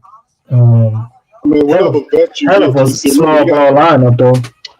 Right, he got to be an inexpensive vet big, bro. He can't be somebody with a big contract. The bigger the contract, you're forced to play. And I guess depending on how you mixing them in with your young bigs, that'll be interesting. But I mean, you don't want to overspend. Plus, I mean, the DeJounte Murray part is still $30-something $million for DeJounte Murray once he gets up under that injury. See what he looks like. Yeah, with that. Then we got all these. Yeah, we got all the players. We got to see who going to get let go too after all these picks, man. Summer league is going to be interesting. You're going to have some guys getting cut. You still got guys out there that they want to be moved, like a DeAndre Ayton, Kristaps Porzingis. They went to Atlanta. You just see how some of this stuff in the centers that got drafted. How does that affect what the teams do with some of these other veteran players they got? So you got a guy like Mitchell Robinson. What's going on with him? You know what I'm saying? Even though he stays injured. But we're looking for a starting center basically just for starting caliber center for like a year just to bring these guys up to speed, man. Let me see. 504 Cole said go grab Lopez. I wouldn't be mad at him, man. Herb is not expendable. How quickly we forget. No, we love Herb, man. I hope Herb retires here, but looking at Sport Track, we got to look at these numbers, man. Let me go to, you look in 2027, Jordan Poole cap kit goes up. Zion making more money. You know what I'm saying? DeJounte making another $2 million. Trade money going up. Herb gonna make 14. Jordan Hawkins making $7 million. And then this Herb last year. You know what I'm saying? So what are we gonna do when his contract up? You looking at paying Herb, you gonna pay Herb $20-25 million a year? I don't know if we can swing that. I don't know if we will swing that.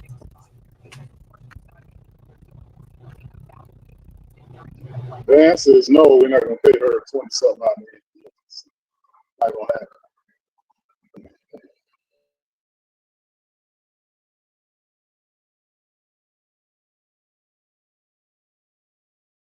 You don't think they'll pay her $20 million a year?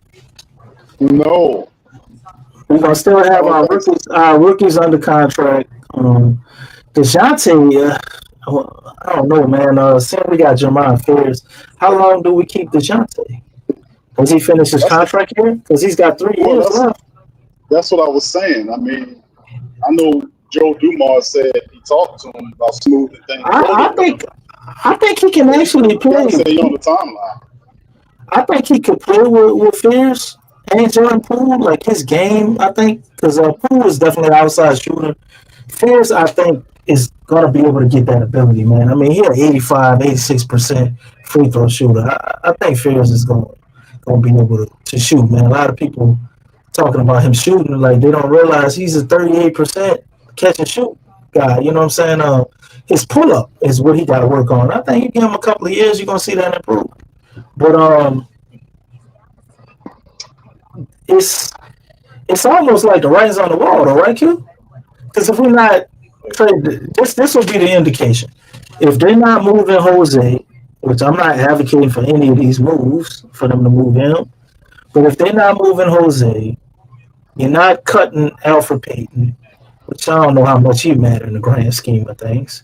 John Poole staying on the team. Jamal, feel like how many point guards are they really going to keep? And not only that, because I like having a lot of point guards, but you're going to have Jordan Poole and DeJounte Murray tied up $60 million?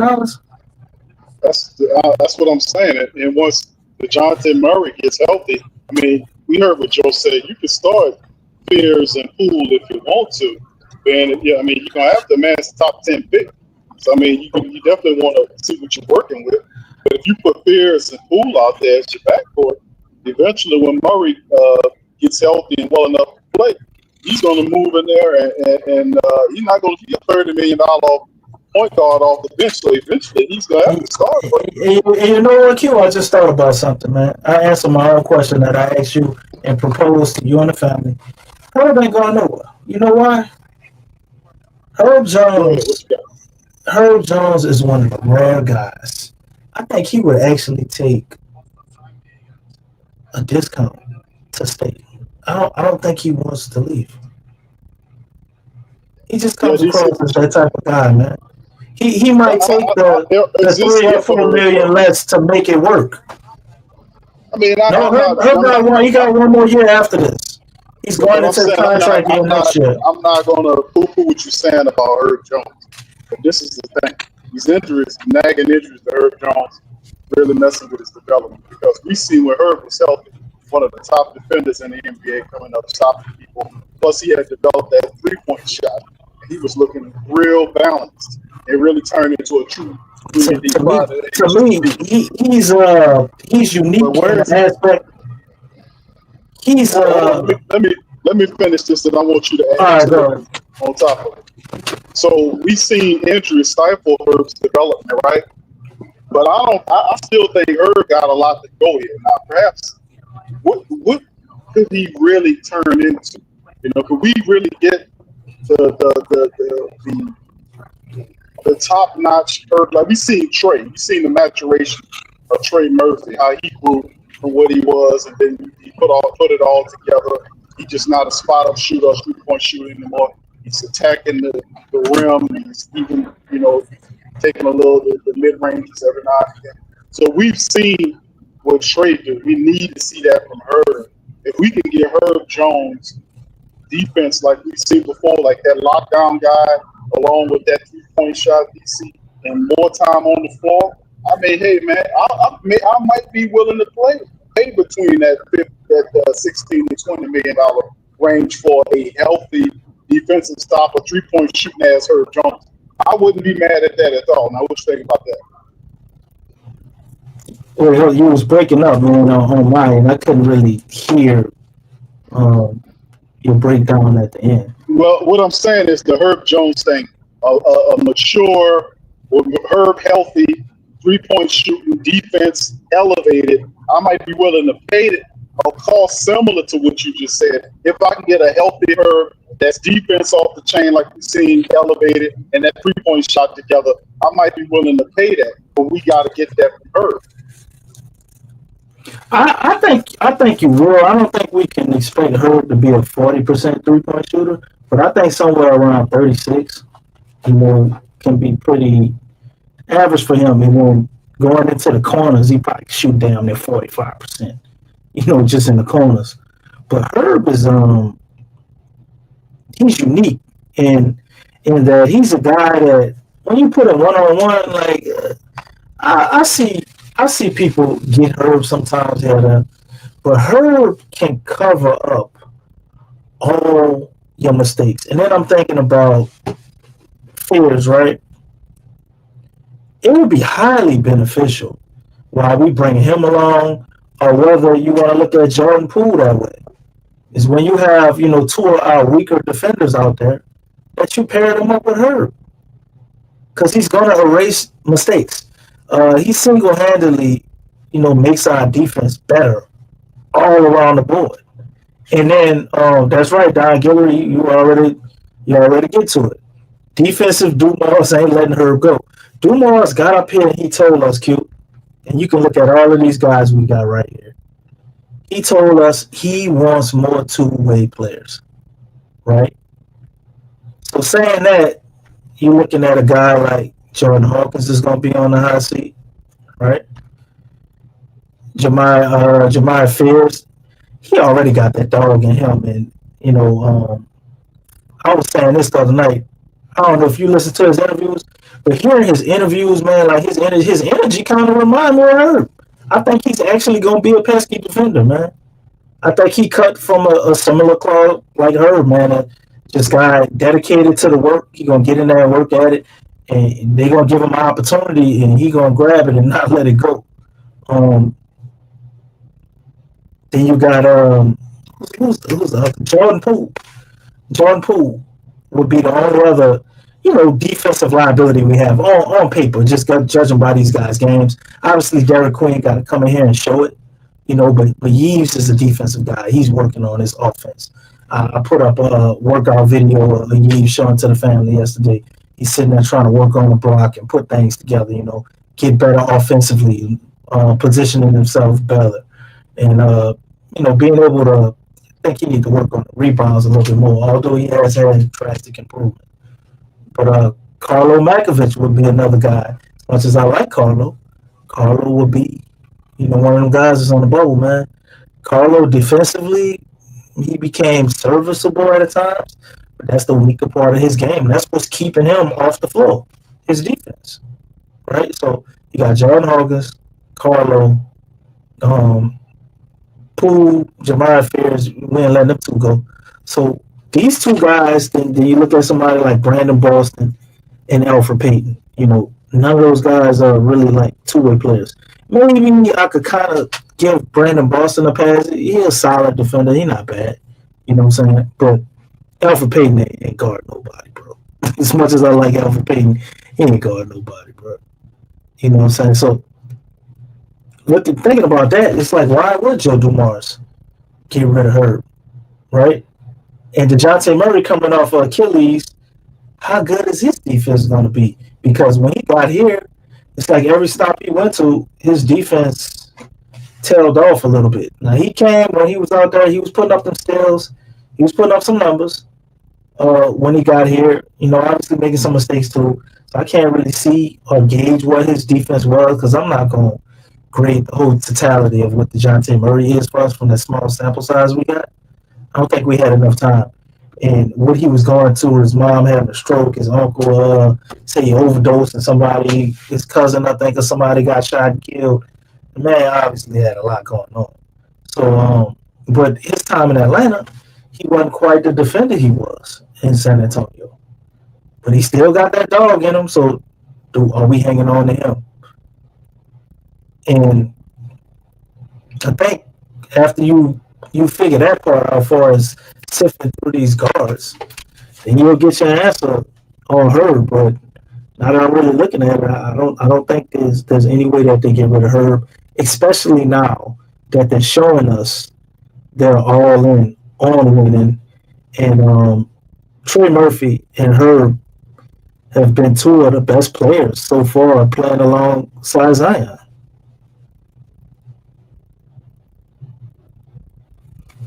Well, DC, you make some compelling points, man. All I know is that we know how good these guys can be. I mean, Herb Jones, we've seen him develop.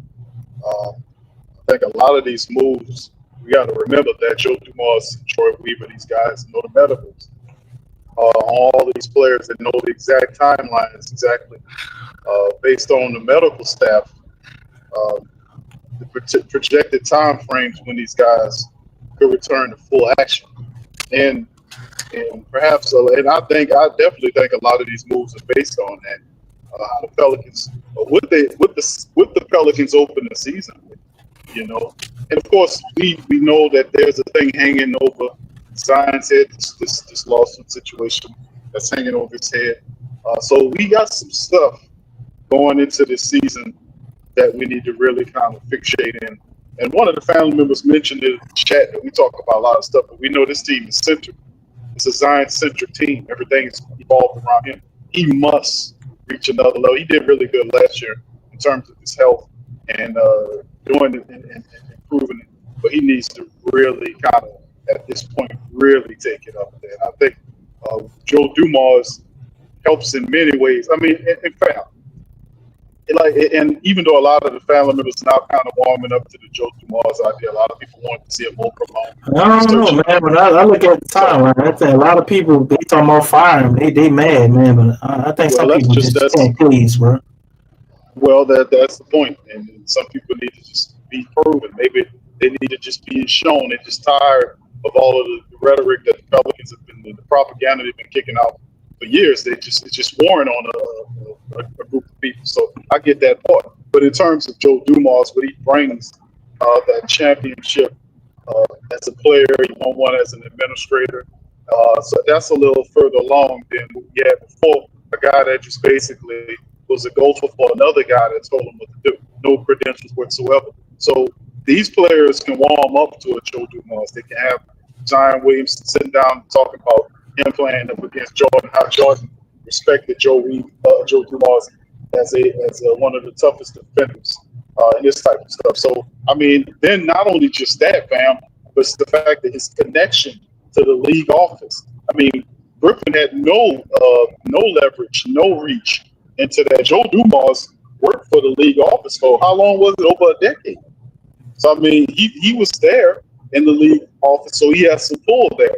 That is very compelling within itself. So we talk about him being one of the top 50 greatest players. We're talking about him winning as an administrator and bringing Detroit back to relevancy and getting him a championship. Wasn't perfect, but he did what he was supposed to do to win. So that is being a player.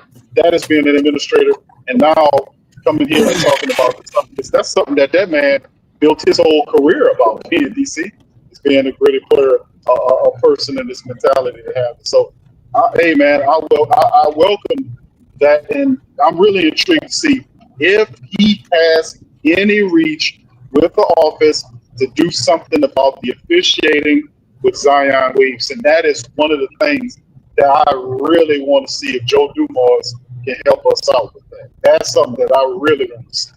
That to me is astronomical. Even so, as far as the medical stuff. Yeah.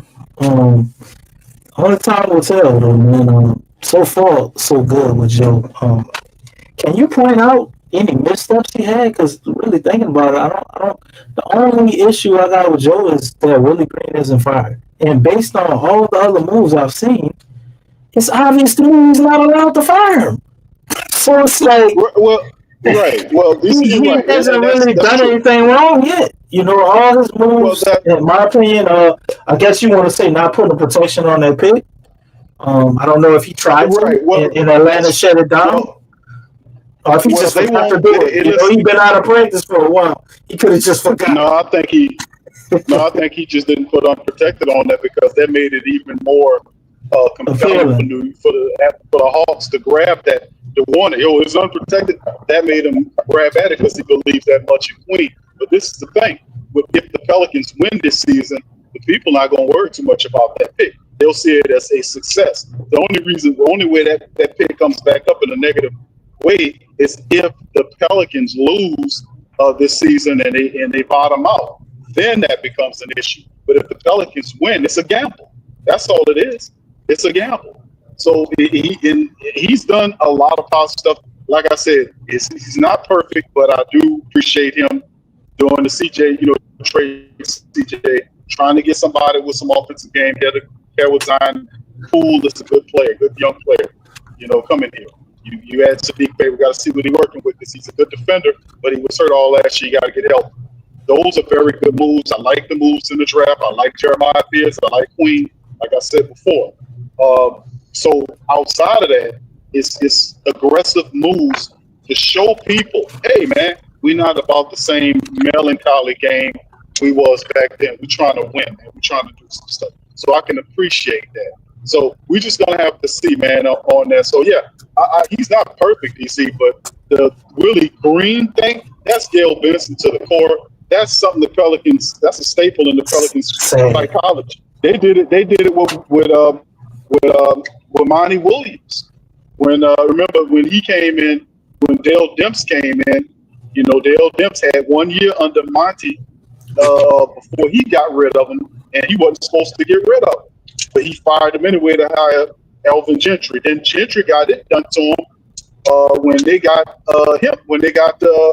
what's the face out of here? They got the next guy, Griffin, in here. So he got him out. So, like I said, it's a thing that the Pelicans have done over time. She stepped in there. I like, this thing. Like I kind of make like Willie Green is such a nice man, that type of stuff. So she wants to keep the guy and all this kind of stuff, but that's definitely her. She stopped the octopus from firing in last year and then proceeded to get him out of here.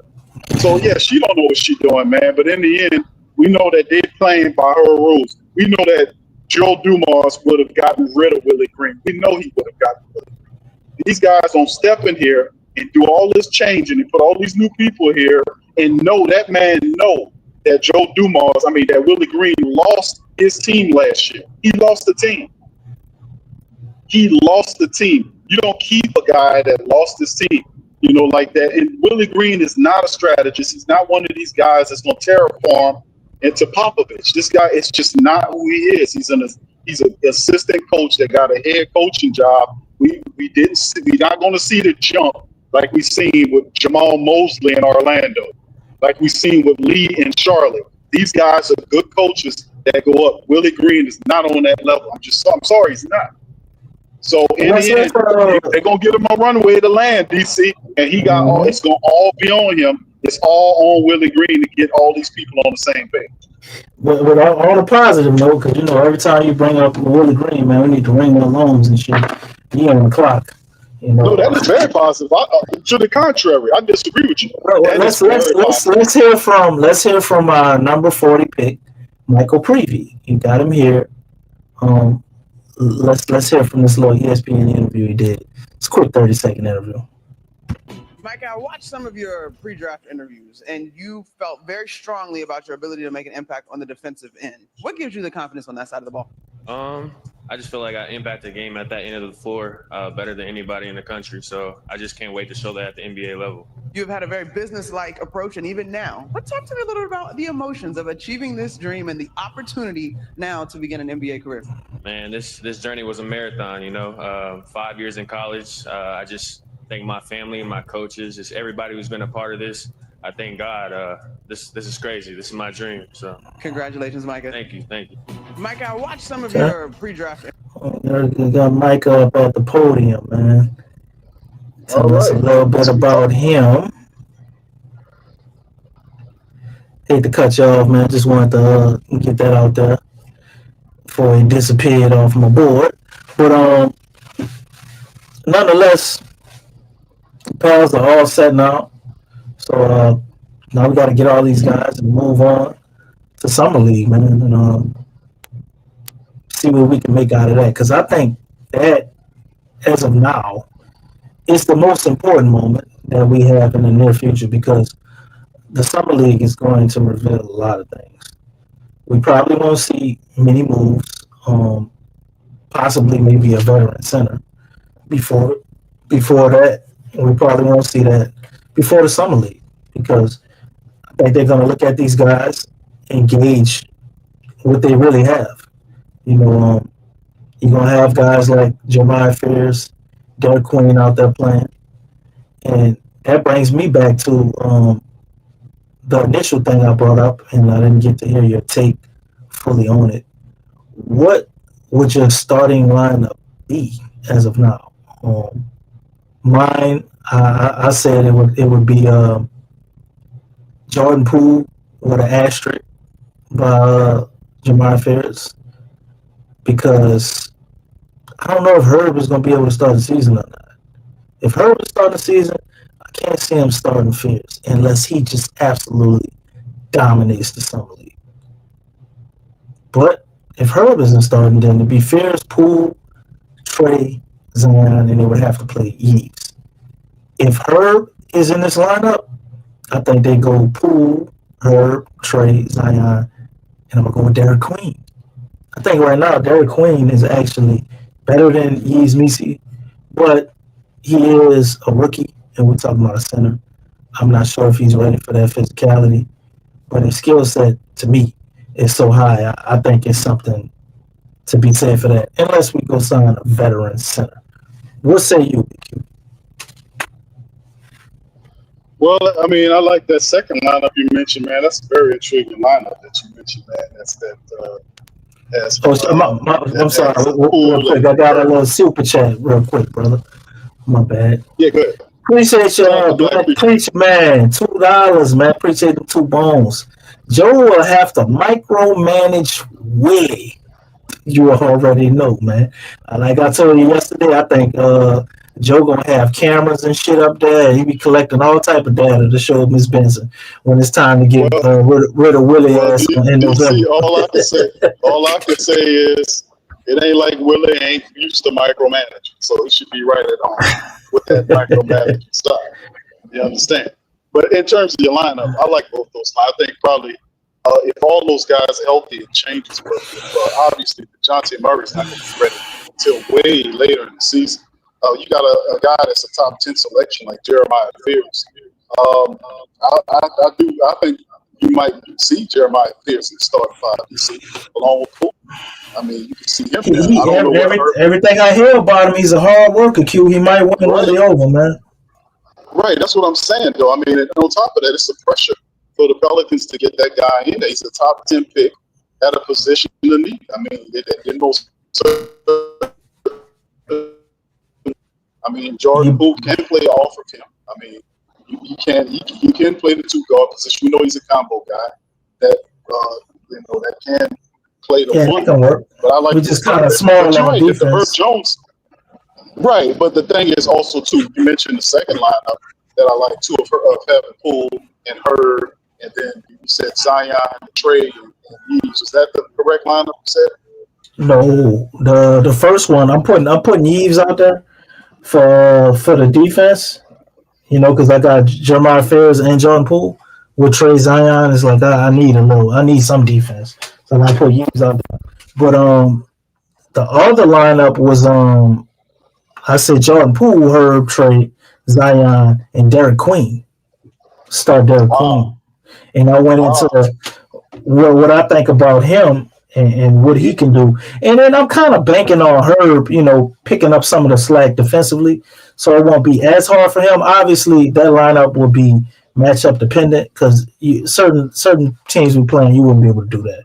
I'm not sure if Derek Queen is there far as with his man body yet and the type of strength that it's going to take to be able to play that position in the NBA. A lot of people have him projected more of a forward than a center, but I think he can play both, man. He seems to be a very intelligent dude. He attacks the boards. He's solid enough defensively to where I think we could get him in position where it won't be a layup line. Obviously, you would have some problems with him switching, even though he's pretty nimble, just adjusting to the NBA, man. He's a rookie. But the offensive potential of that lineup is just unmatched, man. I think it would be insane. It would be insane, man. Like just easy basketball. Those guys playing together, I think they would mesh very well together, and everybody's skill sets can complement the others. Yeah, I actually love that lineup you mentioned right there. That to me, that wild me right there to have a Queen and Zion there in the same lineup, man. That's really fly. See that kind of thing. Also, listen, DC, let's not underestimate our young draft picks, the first round draft picks anyway. The Pelicans, man, got a lot riding on Pierce. It's top, like it's a top 10 selection. Not to mention, along with Queen, they gave up that pick from next year that's unprotected for Queen. Joe Dumars set up that interview and said that he sees these guys as impact players. They were impact players in college, and that's the type of guys that he drafted that he wants on the team. So I really do think that it's a commitment. It's going to be Joe and Troy Weaver's. It's a commitment to getting Fears and Queen as much time as they could get in this season, man, because we can most certainly use both their skill sets to help facilitate the Pelicans to win it, because Fear's speed is ridiculous. His offensive game is excellent. And Queen, what he brings to the table is much needed. So yeah, they're going to be extra motivated in terms of where these guys they were selected at, not to mention the fact that the extra stuff that they gave up to get Queen, all this stuff parallels. So in the end, I think that there'll be pressure on Willie Green, which is great pressure. Like I said, for people that see the Willie Green, I know that's DC, you just saying that, but for the Willie Green thing, it's not I don't see it as a positive and negative. To me, it's something that has to be proven. Like we've reached a fork in the road in terms of, we know what it is, but this is something that Gail Benson's stubbornness and unknowing of what's going on and liking people as opposed to whether or not they do their jobs with one another. This kind of stuff. But this is one of these come to Jesus moments, or these truth moments where you see a person for who they are. And that's what the beauty about it is, that this team with Joe Dumars ahead and say, here you go, Willie, and then, give him all this talent, give him all these players, and say, okay, here you go, Willie, go out and win. And if he can't do that, then that will show him for who he is. If he can't, who knows? It's a small percentage that Willie Green gets. 1% chance, or a small percentage chance that he develops into a really, a respectable, good young coach. It's a 1% chance. I ain't gonna, I wouldn't bet on it, but there is still a small chance that can happen. Well, he'll get his chance this year and last year's his contract based on all his talent. So it's in the pressure of the faithful want to see a win. Joe Dumars, Weaver in their first year, they got to make it work. So that's what we are, and I just think that's a beautiful truth moment that we'll get to the bottom of all this stuff, and we'll get all this out the way.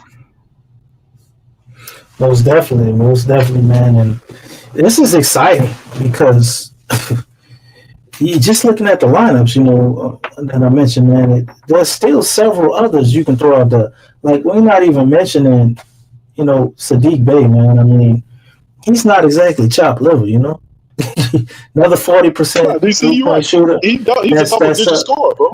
Even if Herb isn't ready, like, Sadiq could actually be in the starting lineup. You can.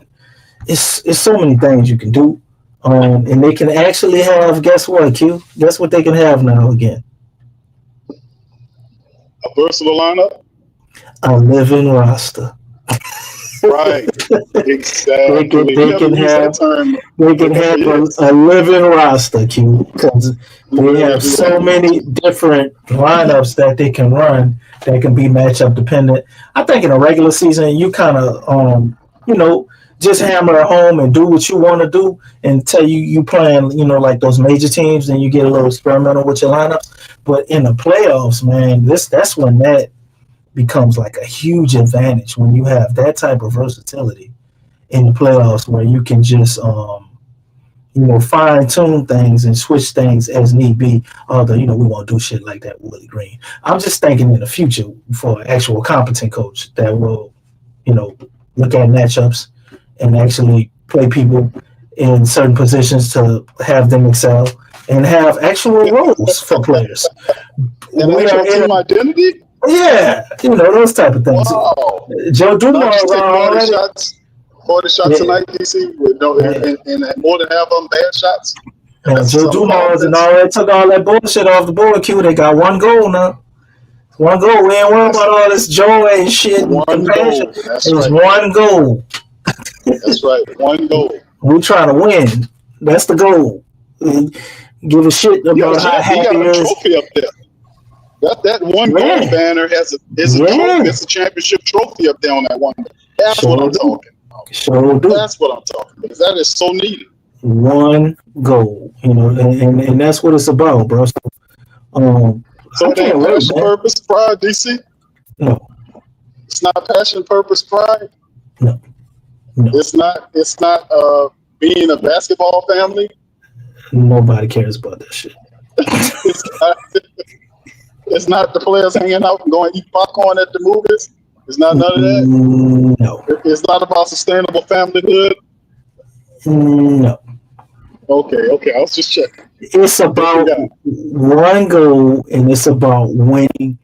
And all of those other things that you want, all this joy and happiness and love and pain and all this shit. Yeah. All that's going to come with winning. After we winning. Right, exactly. This is tremendous. If you all in a foxhole fighting for that one goal and y'all accomplish something, everybody's naturally going to bond behind the one goal. So he actually did Willie a favor, and he saved the Pelicans some print paper or whatever the hell they're using, because you don't need all that shit up there. If you got one goal, you're going to have all the other stuff. And then it's weird to be saying compassion and joy and shit. You got to go play your competitors. I won't be thinking about no goddamn compassion and joy before I'm going. Well, I'm going to battle. Like, what do you mean? They can't tell me that David Griffin was putting Willie Green in the arm lock and telling him, "Hey, Willie, locking him in the arm lock and telling him to go put them banners up there." That wasn't. I don't think he was, because Willie would always mention joy and shit like that. But I can't act like it. Enforce, he wouldn't use aggressive, violent verbiage like Joe Dumars wants him to do. And he wants an aggressive. I'm saying I can't act like David Griffin wasn't Mr. Octopus. He was pulling all type of levers, got his hands all over the place and shit, touching all type of shit that shouldn't be touched. I'm sure he was responsible for at least one of the words. Well, let me ask you. We know Joy was on Willie though. Well, this is just thrown at me in messages and people messaging about how much of David Griffin was holding Willie Green back from winning versus Willie Green being not a winning coach. How much? You want a percentage? Yeah, a percentage. Make it clean. Y'all answered in the chat too. How much of it do you think David Griffin was in having Willie Green non-successful coaching ways versus just being Willie Green? Y'all let me know in the chat. I'm gonna be honest, and Lex is not around, so I can say this. I'm gonna say 15%. Lex is in the chat. Oh shit! Lex about to come up here because I'm gonna say, what's that, Lex? I'm gonna say 15%, for the simple fact that as dumb as Willie's philosophy may have been, we disagree with it, I don't think it works. David Griffin never really fully gave him what he needed. And the one time when he kind of was close to getting what he needed, like, a guy like Dyson Daniels and stuff, for what he wanted to do, to the way he wanted to run his defense, and you want to be small ball, and he kind of got these guys, which we saw it in that 49 win season. The one time he did give him kind of what he wanted, he got 49 wins. Now in crunch time, he messed all of that up. They were winning off of talent, like Brandon Ingram was saying, but he never fully gave him everything. And even in that, we still didn't really kind of have a point going for real. You know what I'm saying? So I give it 15%, man. Then you got to look at the injuries.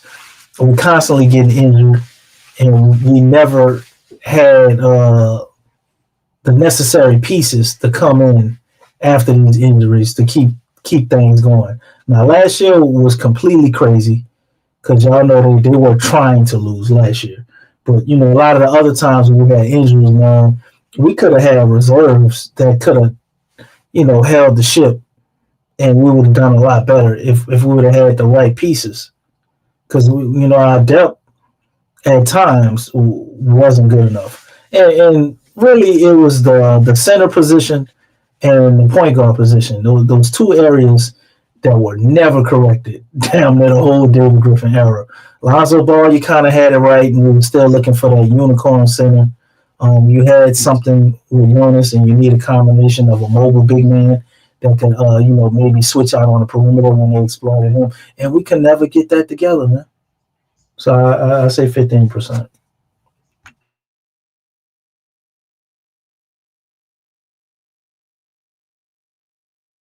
Well, the family members made some great points about some of the things about Willie Green. That great points. David Griffin didn't make Willie Green hold his timeouts. David Griffin did not make Willie Green have lineups that he messed up. He put in defensive players when he needed offensive players, or vice versa. He wasn't the one that was making him be a bad manager of time and all this other kind of stuff. So it's true. You see, also he wasn't the one hamstringing him for not being able to practice in the arena where the team was played. We talked about that before. That was horrible. Some of this has to go to Willie Green, because even though you have a general manager person, if he's giving you enough talent, and I think he did give Willie Green enough talent to be to get the job done, so to speak. And a lot of times they mentioned the 20-something odd games the Pelicans lost due to the fact that they were up and then end up blowing these leads and losing the game because of poor management of the game, poor management of the roster, this type of stuff that Willie Green was supposed to improve on time. Willie Green still doesn't have a good gist or control of Borrego's offense. They still run a topsy-turvy personality clashing system. Does Willie Green understand any offense? I mean, he understands offense. What I'm saying is there is a obvious abrasion. It's a friction between not him and Borrego, but the systems. The systems are not meshing well. Like Willie Green is a defensive coach. He's supposed to be, but his defense is not that good. So I mean, he's not teaching his defensive principles correctly. The offensive game under Borrego is just not being taught properly because the Pelicans, and many times they're slow to the party in rotations. They don't sustain things well. Even when they're up, they lose. They lose focus in these games. That's Willie Green's job, is to make sure he's on top of it, to know when he starts seeing this player not in the game and moving these guys around, making sure they're head in the game. He's largely responsible for the preparation. Not all of it, because the player has his responsibility, but Willie Green is the head coach. If the team fails or succeeds, large part falls on the head coach. So, and then on top of that, you got to add to the environment where coaches, DC, that are winners, like we talk about Coach Malone from Denver or Coach Taylor from Memphis. These guys are all-time winners in their franchises, and they got fired. That the Pelicans can't operate in the bubble, even though they do. You're looking at teams that have way more success than the Pelicans, firing established winning coaches that establish identities and respect among championship players on their team. These guys, Memphis, the guy was just awesome. So, I mean, you have guys like that getting fired, Thibodeau's and all these guys. That has to impact who your coach is. You got to look at him and say, well, damn, this goddamn guy right here is losing. He's got this stuff. We got Thibodeau, a guy who took his team to the Eastern Conference. We got a guy 2 years ago won a championship. We got a guy 3 years ago won a championship. All these guys got fired, but Willie Green keeps his job. So all that plays together. You cannot ignore that. The Pelicans can't pretend like they not, that they're on the island somewhere not seeing the rest of the NBA world plays out. So all that impacts the head coach as well. And he feels the heat when they lose. That's what I'm saying. So at some point, you got to look at that stuff, man. Yeah, you do. But just making reference to it, we give Willie Green all the negatives that he's earned. But I don't think sometimes, every once in a while, you can point out that he didn't have, what he needed his whole tenure. Like I said, the 49-win season, he had more than enough. That was unacceptable. And that's why at that point, after that, I said, no, you got to fire him. Before that, I tried to, he'll learn. I was on board with you. He'll learn, he'll improve. And after the 49-win season, when I saw him play, I was like, man, get him out of there. It's over. But prior to that, a lot of things, he didn't have, everything he needed to do what he was trying to do. But nonetheless, get his ass out of here. DJ got a question. He said, I have a question for y'all about how many games do y'all see the Pelicans winning after the draft this year? That is an interesting question. So, family, feel free to put that number in the chat. I see my man Strider already kicked it off. 31 games, and I'm being generous unless they cheat. I said 20 games, DC. I mean, because you don't want to have too many games. Like if Willie Green got a record like if 3 or 4 and 17 or something, 3 and 17 or 4 and 16, this type of stuff. I mean, you got to be looking at, okay, right now, Willie Green has to be the coach on the shortest leash in the NBA. No. He asked how many games do we see the Pelicans winning next year? After, with the players we got in the draft. Oh, my bad, DC. I am so sorry. I went straight to how many games before you want Willie out of here, man. I get it. No. If Willie can learn, that's a whole nother thing. But I'm for the interest of the team. That ship and sail. That ship and sail. Wait, did I say about the ship? Okay. I'm since the ship is gone, and you know about ships. Nah, that ship and sail. Okay, so listen. Yeah, I'm gonna do these things. Okay, I hear you. All right, my brother. I gave you a come up as DC. I said you come from, about the ships from Ireland. I got you, brother. I heard you the first time. Yeah, have to repeat that bullshit. No, I'm just giving you. I'm giving you flowers, brother. I like flowers. Ships from Ireland. Put the flowers back in the ground. They're gonna die anyway. Leave them in the ground, man. What they supposed to be? I give you vegetable curry then. You know what I'm saying? That's good on that. I'm eating a chicken salad, man. I'm on a diet right now. I ain't eating it. Oh, jerk chicken salad. Right, no jerk chicken. Just regular baked chicken. No sauce. Curry chicken salad. Okay, the sauce got too much calories, bro. No sauce. Okay. All right. I'll give you a plantain pudding. That's too much sugar. You're trying to spike my insulin now. That's too much sugar. All right. Okay. So, bottom line is, man. Don't give me shit. Just tell me how many games. How about that?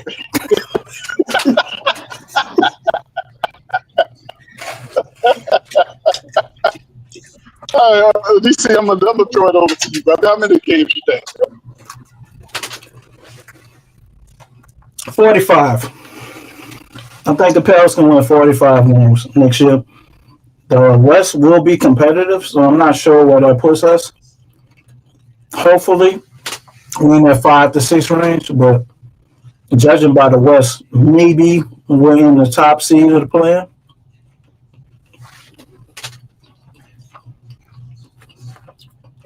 Okay, 45 games. That's what you said, 45? Mm-hmm. And that's what Willie Green is the head coach, correct? Mm-hmm. Okay. All right. Until November, he's going to get fired, and then we're going to go on the run. Who's going to be the coach? Borrego? Anybody. Pick somebody. They're going to do better than him. Corey Brewer? Great coach, going to win 45 games. I like him. Awesome. Corey Brewer, you got the job. 45 games. How many we won last year? 21? Mm-hmm. Oh, that's a 20-plus game increase there, DC. That's a lot of work in that tough Western Conference, bro. I don't know, man. I'm gonna have to say. Well, I mean, we left about 13 or 15 games on the table that we lost on purpose. Well, I'm saying until I see something different from the head coach acumen in terms we of could have won. We what could he's have won going to do 30. in We an could have won identity 30 games last year. situation. 30 or 28 games last year. I hear what you're saying, but I'm saying I'm gonna have to go 30 games. I'm gonna have to say 30 games because if Willie Green is still there, and depending on if he can get these guys to win and he picks up a proper offense, then that's a whole other thing. The head coach, a team can't win consistently in spite of its coach. If he's still there, I would have to say we won 21 games last year and helped it better with the Pelicans. I'm looking at like 30-something games with Willie Green over the team.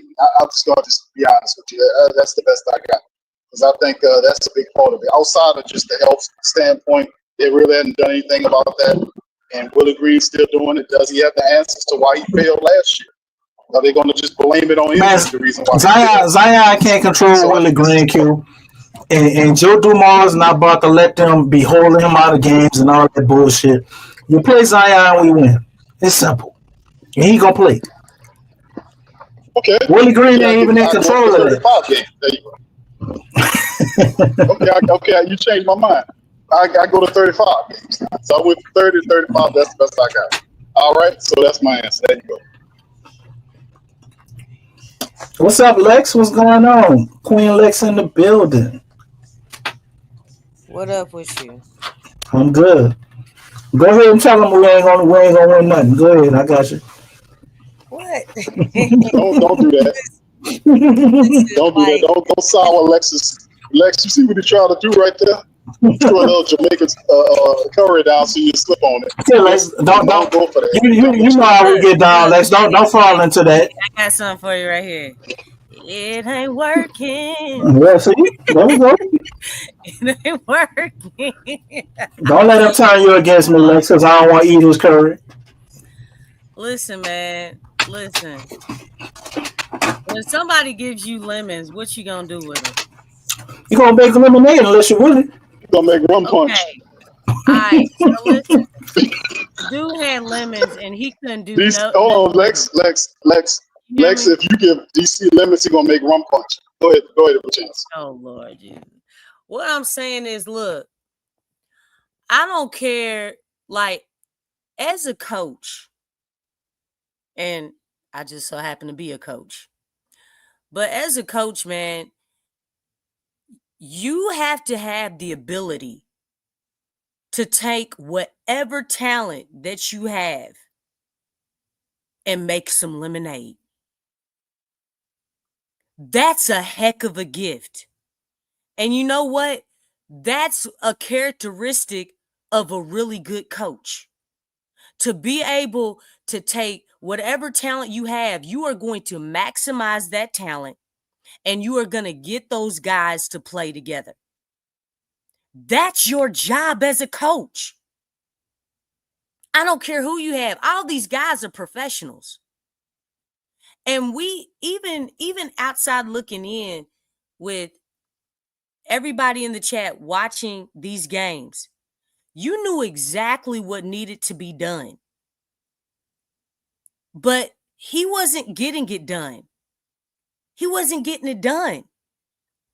This man, look, I don't care. Look, both Griff and Green, they a package deal. They Tweedledee and Tweedledum. They two of the Stooges, okay? They should have been a package deal, but one thing I will say is that you can't put it on Griff, on him not helping. Man, it's not about that. This is personal. This is personal. This is about your ability to coach. And time again, he's basically showing that he doesn't have that ability. Making timely adjustments, understanding, situations. When something was working, don't you know, like, they went away from the stuff that was working? They did that many a times. Why would you go away from something that you finally found something that works, but instead of sticking with it, you went away from it? Because he was too stupid to realize it was working. You shot yourself in the foot. That has nothing to do with Griff. You know what I'm saying? Like I don't, many a times, like, I don't know what they discussed at halftime, but when they came out in third quarter, how many third quarters did this team lose? Like, they didn't come out ready. Why is it that you don't have your team ready? Why is it like the tale of two halves with the team within a game? Stuff like this that has nothing to do with Griff. Because it's like, wow, the first half was a really good half. But you know what? How many times did people in the chat and even this panel say, you know, we can't even get excited. We got to see what they're going to do in the second half. And Lord and behold, what happened? It was a totally different team. And sometimes it was flipped. Sometimes it was a horrible first half, and then the second half, they actually played better. But a lot of times that first half was like, it was atrocious. It was atrocious. We saw all this stuff. We cannot forget what we've seen as supporters of the Pelicans. Don't we don't need to convince ourselves, well, hey, what percentage? No, we saw what was going on. Willie Green cannot coach. And even with injuries, for those of you all who want to bring up the injuries, there were many a times where this team could have won despite the injuries. And he fumbled the bag. He fumbled it. Like, it's like, dude, why did you have this dude do this? Why did you not continue this? Again, things that were working. There were many situations in games where they didn't have the starters. There were games that they actually could have won.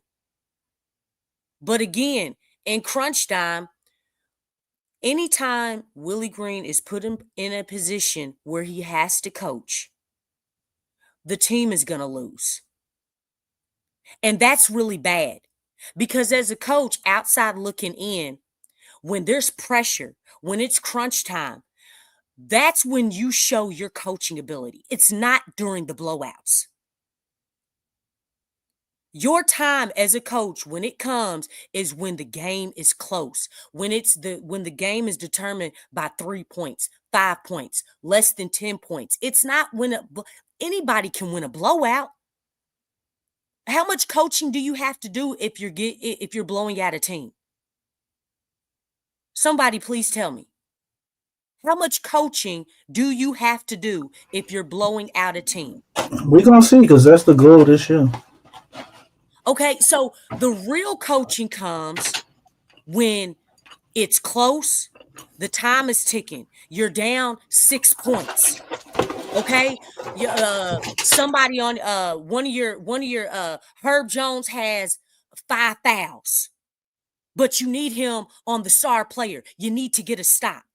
Are y'all getting my drift? When is it time to call that timeout? When is it time to, okay, hey, we there's 50 seconds left. We still got time. Are we going to press? That's when your colors start to show as a coach. Okay? And when the pressure is on, okay, everybody's screaming, somebody else picked up a horrible foul. That shows your coaching ability. And that's where as long as when you have situations like those, because you're not always going to blow a team out. When you have a situation where the game is close, whether your star player is in there or not, you have to make adjustments. That's what you have to do. Nobody said that this stuff was going to be easy. You're going to deal with, oh man, my best defender just fouled out the game.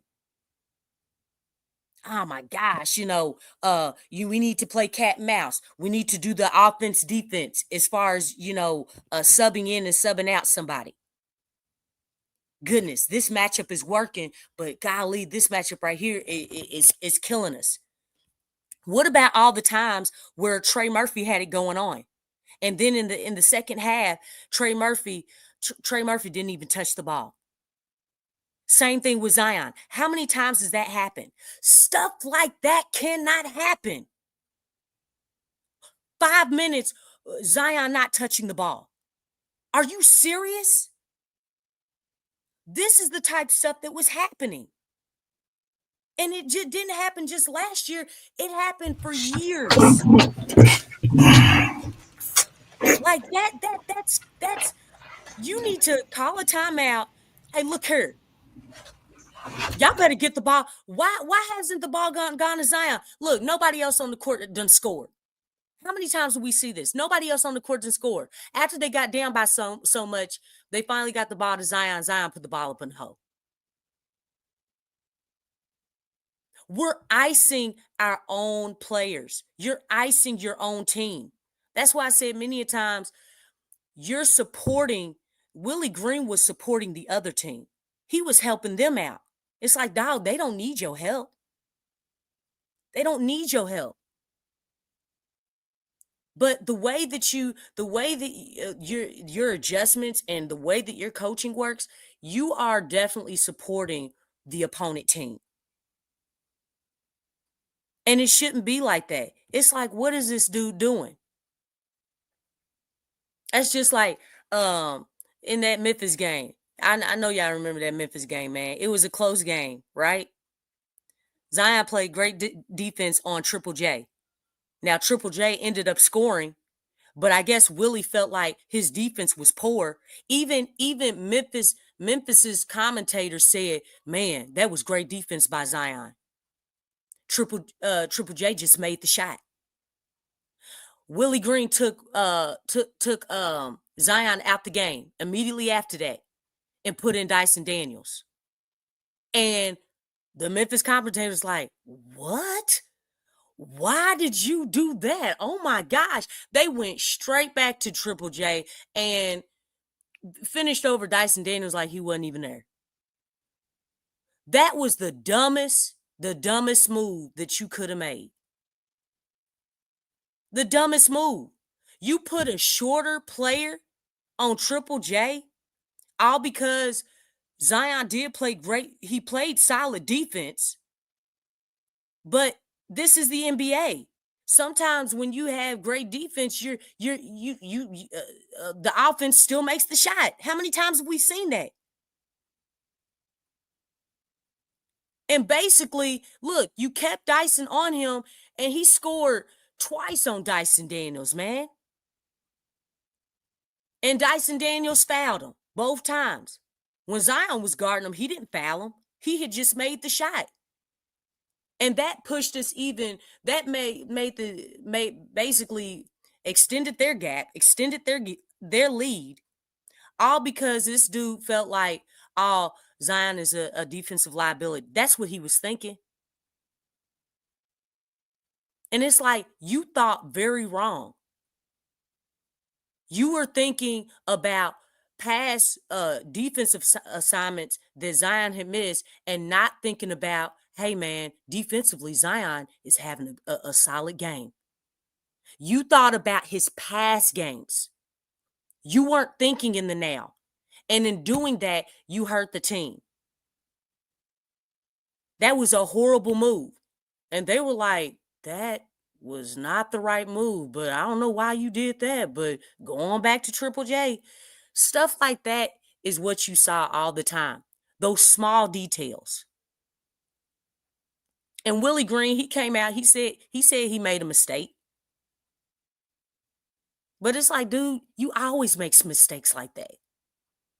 It's like you're not truly learning the X's and O's. How many times have we said that? Big Q, you said many a times, hey, Willie Green's got to get it right. You said that for most of the year on last season or even before. You said he has to get it right. And I was like, man, no, we don't. He hasn't showed us anything. He hadn't showed us anything up to that point that he's grown and he's made changes. And you were being optimistic. And guess what? It was the same thing. Look, Dallas, you know what? Dallas, Damn, I think that was right around this time last year, huh, Lex? huh? That's this around the anniversary of that shit. Huh? Wasn't that around that time last year? Yeah. No, I mean, DC, Lex We was should talking about. have got a big Q of cake for that. I remember that. I'm just saying, We look, celebrate. you know what? Dallas dealt with injuries too, right? They dealt with a lot of injuries. But you know what? They made it to the play-in. You know why? They have a really good coach. Even with the trade with Doncic, it was looking bad for him. Shoot, you just traded for a player. AD came back in his debut. He came back on his debut and got hurt that same day. You lost Kyrie, your point guard. You know what I'm saying? Like, yeah, but you know what? They still made it. You know why? Because, hey, you had somebody on that sideline who knows how to coach. And that's the difference. That's a huge difference. Now, they didn't get further than that, but you know what? For them to get as far as they did with all the injuries that they had their starters out for a good while. All they big men were out, right? Everybody remember that? But they still made it to the play. Man, hey, that's a testament to something. They didn't just fold. And you know what? They didn't fold. And guess what they were rewarded with? Who they get? What draft pick they get? I'm just saying. They did not fold. They weren't the worst in the league. They kept fighting. And they ended up with the number 1 pick. They were a playing team, and they ended up with the number 1 pick. And it's not even guaranteed. And I said this months ago. It's not guaranteed just because you're trying to lose. Ain't that what you said, DC? Lex, we trying to lose. But just because you're trying to lose does not guarantee that you are going to get a top 3 pick. But you was only trying to lose because you lost a lot of games prior to you trying to lose. It was already a lost season. We need to get DC a 1 punch cake for that. Dallas was never dialed into losing. They still were trying to win. They were still trying to win, and they got the number 1 draft pick. Pelicans were trying to lose, and you got the number 7 pick. Well, Lex, that's a famous Lex rant right there. I agree with 1,000% of all of it. I just think the NBA lottery, the situation that occurred when they sent Doncic to LA, that was a rigged thing. They ultimately that was a corrupt rigged situation. In 2019, but outside of that, in 2019, the Knicks, they had the worst record, right? But they didn't get the number 1 pick. You know who got that? The Pelicans did. The Pelicans did. That's when the Pelicans were sold to. That was when the Pelicans bought the team from the NBA. The next year, they were rewarded with the overall first-round draft pick. So I mean, we've got. We know this. The lottery that they run is not looked over by the commission to make sure it's done correctly. They do that based on what they want to do. And just be honest with you, however it ended up, this whole situation with the lottery this year definitely works against the Pelicans. Even though we talk about what's going on inside of our building, the Southwest Division it's just even more powerful. I mean, you get the Dallas Mavericks get a Cooper Flag with AD, and then eventually they get Kyrie back. They still got a slow ass Klay Thompson. We eventually gonna learn how to shoot again. They got Lively. They got your boy Daniel Gilbert. They still got these guys. Houston. Yeah, Gafford just got signed a 3-year contract. Got his contract right. So you got the Mavericks are going to be a player. The Rockets were already on the rocket ship, if you pardon the French. And of course, look at the San Antonio Spurs. The Spurs were the second team in the lottery. I mean, in the draft. And they deep in they guard play. They got shoot. They still got Stephon Castle. I think they may let Chris Paul go. And they got Harper to go along with all them other guys. Yeah. And you Look still at have that. De'Aaron Fox. I mean, He's saying this just inside of, they're talking about the Western Conference. I'm talking about we'd be battle tested if we make it out of the Southwest. I mean, this is going to be a very interesting season. But but this, like I said, regardless of not, yeah, I gave Willie Green 4 years to see if he can get, pull it together and see what he got. You got to give somebody a chance. But in the end, we'll see what they got, man. These aggressive moves mean this is not going to stop in the offseason. yeah, these aggressive moves mean pressure on to win right away. if you don't have a coach that knows how to put these guys in position to play together and be maximized. Well, that's what the aggressive moves don't do, Lex. Aggressive moves aggressively keep aggression. It's aggression there. It's going to aggressively remove said coach that you're talking about if he can't. They need to move him a long time ago. I'm tired of looking at that dude's face.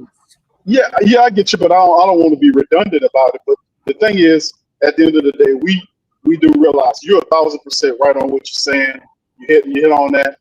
The guy, we agree. I think most of the flockers agree that Willie Green shouldn't be here anymore. He lost his team, all this kind of stuff. Even if the guy that brought him in wanted to fire him. So I mean, in the end, only reason he survived was an act of mercy from Gail Benson because she liked the guy. So I mean, but like I said, that's not going to be enough to save him this upcoming season. So let the truth come out, man, and let the truth stand firm. Because, like I said, man, it's going to be a real short leash on Willie Green. They ain't going to let bad coaches stop him from winning. Joe Dumars is going to be on his back. So I mean, this is going to be interesting, man, to say the very least. But I'm going to give y'all the last words before we close out. Lex, you and then DC, then we're going to close out. Well, one thing I just want to say, look, it's one thing to have a talented team, but in this league, high IQ still matters, and you can't just win with just talent. It has to be something else. What? What in the world? What you doing over there? What, DC, was that you? That was definitely DC because my sound way better than that. DC got an 80s boombox playing in the background. Is he trying to play the dude in the dreadlocks on the tambourine and the I think that was a week attempt at I Shot the Sheriff. That's what I thought it was. Ah, okay. Yeah.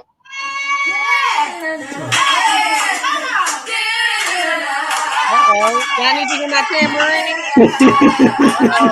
I'm gonna go get my tambourine then. You know what I'm saying? That's what we're gonna say when Willie Green get fired. My bad. Go ahead. I'm joining you, man. Oh, you got the tambourine? Yeah, sure. Okay, I'm gonna run it back. Go ahead for you. I gotta get it first. Rolling down the river.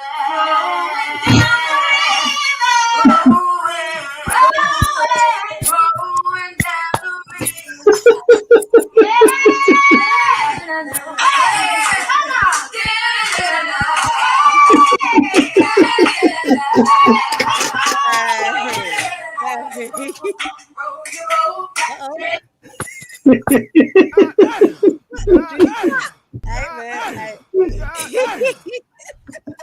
You all right?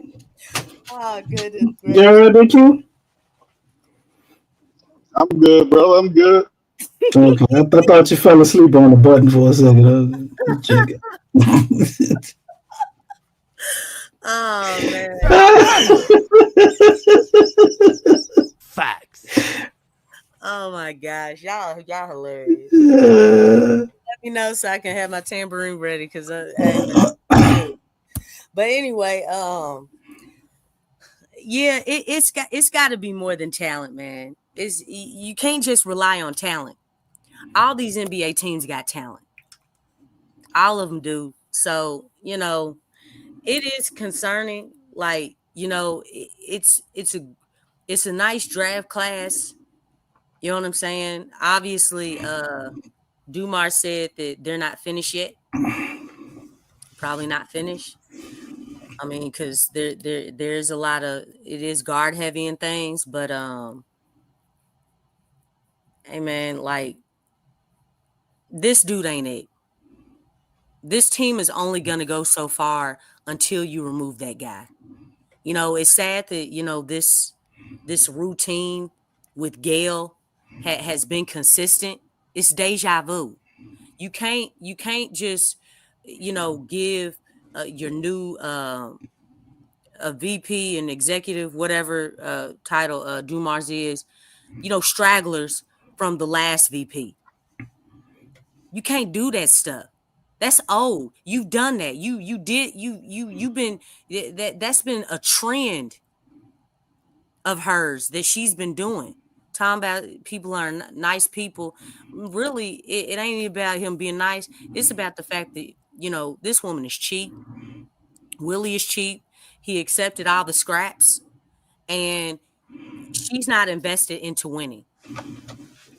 Now, clearly right now, I think Joe is trying to, get that instilled as far as the winning, the culture, the foundation. He's really trying to do that, being aggressive, being proactive, and all those things that, Griff wasn't. But that helps to have just like a clean slate. But right now, we're still dealing with a straggler, residue of Griff. And I'm gonna keep saying it, man. Griff and Green, they were a package deal. They a package deal, man. They both need to go. Griff was a huge factor, but you still got a problem with this dude. If we want this team to really go as far as we like them to go, and really see what this team can do, that dude's got to go. And really, he needs to be gone like months ago. He really does. Okay. Yeah, Well, we got some news, family. Appreciate the shout out in the chat. And Don Guillory, pretty reliable source. He said we signed Hunter Dickerson to a two-way spot. Hunter Dickerson, got him pulled up here. This is a center from Kansas. Average 17 points, 10 rebounds on the season, 2 assists. So we get our big guy, man. Let me see if I can find a draft comparison. I didn't? I thought I did. Okay, let me see. Pull him back up here. He's 7'2", 265. So we got us another big prospect. It's what we needed. I'm gonna see if I can find a draft profile on him. They signed him to two-way Summer League team. Huh? They signed him to the Summer League team. More than likely, but I mean he signed to a two-way spot. Yeah, there's a lot of people, boy. Well, somebody's gonna be going. We know that for sure. Yeah, that's definitely that's what it is. But we got to welcome Hunter Dickerson. Though glad to have him because we need an additional center, man. We need another 7-footer. You've been in the same division with Wemby and AD and all of those guys, man. That it ain't gonna cut it just having 3 bigs, and we still need to sign a veteran big, even though we got him. So they still need one more center, in my opinion. You can't have we got 4 young centers like that. That ain't gonna work either. So we need a vet in there somewhere. Hopefully a starting quality vet, at least in case of emergency type guy, at very minimal. But we do have, I think, around 18 to 14, $12 million in cap space, maybe after some of these other contracts from when we last looked at Sports Track. And that will put us on par to be able to get, I think, a quality guy. We obviously don't need any more wings. Like we got enough wings and guards, so we definitely can use another center. All right, DC, thank you for that, bro. What's your last thoughts, bro? Well, I'm trying to find a profile on our center here. He don't look like he on my board nowhere. Wish they had a search bar for this. I don't know. If that makes Sorry, any bad. scouting report on him. Yeah, I was looking for a scouting report on him, but the stuff why I had scouting report, he ain't in here. What my man Don, what you thought about him, Don? Don said he's solid. Okay. Let me just go to some highlights of him, and then I'll give my last assessments of the night, and we go and get up out of here, man. But what y'all think about that, man? The Pelicans getting a big 7-foot center to sign to a 2-way contract out of Kansas. You know, come from good pedigree in Kansas. A lot of big men came out there. I mean, all I can say is that BM Squadron team gonna be on fire. Oh yeah. Well, these highlights too long. Hunter look like he been around for a little while, huh? Can I find some recent highlights? Let's see. I wonder why. Well, I don't know. I mean, because he's a 4-year or 5-year out of Kansas. Yeah, I'm just trying to find some. I see a few games where he has some points. I'm trying to find a mix of stuff. See, we got this little 2-minute highlight package. This should work. Check out Hunter, man. Let's see what he got. Out on this player. Okay. Yeah, they participated in the pre-draft workout with the Pelicans. They said scouts have raised concerns about his defensive mobility, tendency to turn the ball over under pressure. Nah, DC, don't sleep on. Nah, he was cold. I just said what he looked like. Go ahead, break it down, DC. You ready? Nah, you got that, man. We'll see him in the summer league. We're gonna have enough time. In the next 2 weeks or so, summer league will be coming up, man. We'll get to see what these picks will do. Can you turn my theme music down a little bit? Since he's singing and shit, it's interfering with me. But anyway, yeah, listen, bro. I tell you, turn the shit down. But anyway, I was saying, Hunter, man. I think it's a nice acquisition for a 2-way player.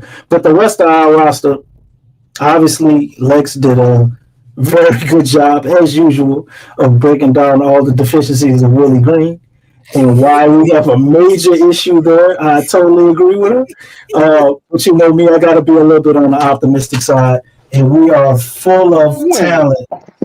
What? Come on, man. I ain't do all this shit to you using leaning on the button. But we full of talent, man. I think a lot of what we did in the draft, I couldn't have imagined it would go this way. I'm not super excited that we gave up a first-round pick, but if we hit on with Derek Queen, I assure you, I and the rest of y'all won't care either. If he, is maybe a all-star guy in the future or anything close to that. But we still got some work to do, man. Now we have what Q referred to as a good problem to have. We got too many players. Just not enough minutes, not enough basketballs for everybody. So we got to fine-tune this and figure out our rotations and who's going to be on this team, man, because there's no way that they're going to keep all of these guys. And I think, we're going to have to. I think Joe might help with that a little bit less. We're going to have a second unit. Joe needs to come down and go.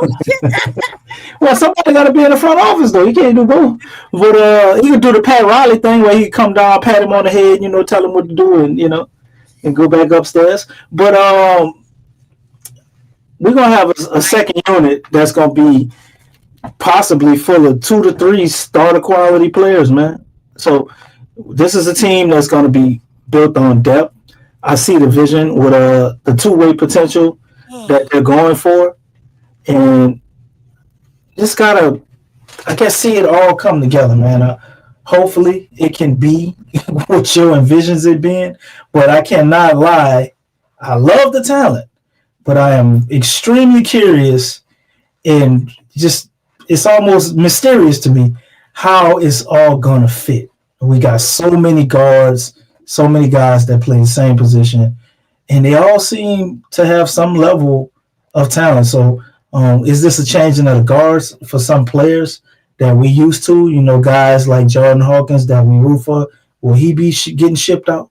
You know, you got Micah Peavy coming in here, and man, they had I saw something up on him, like his last 11 games, the dude's averaging like 25 points a game, shooting 50% from 3-point line, all of this crazy stuff.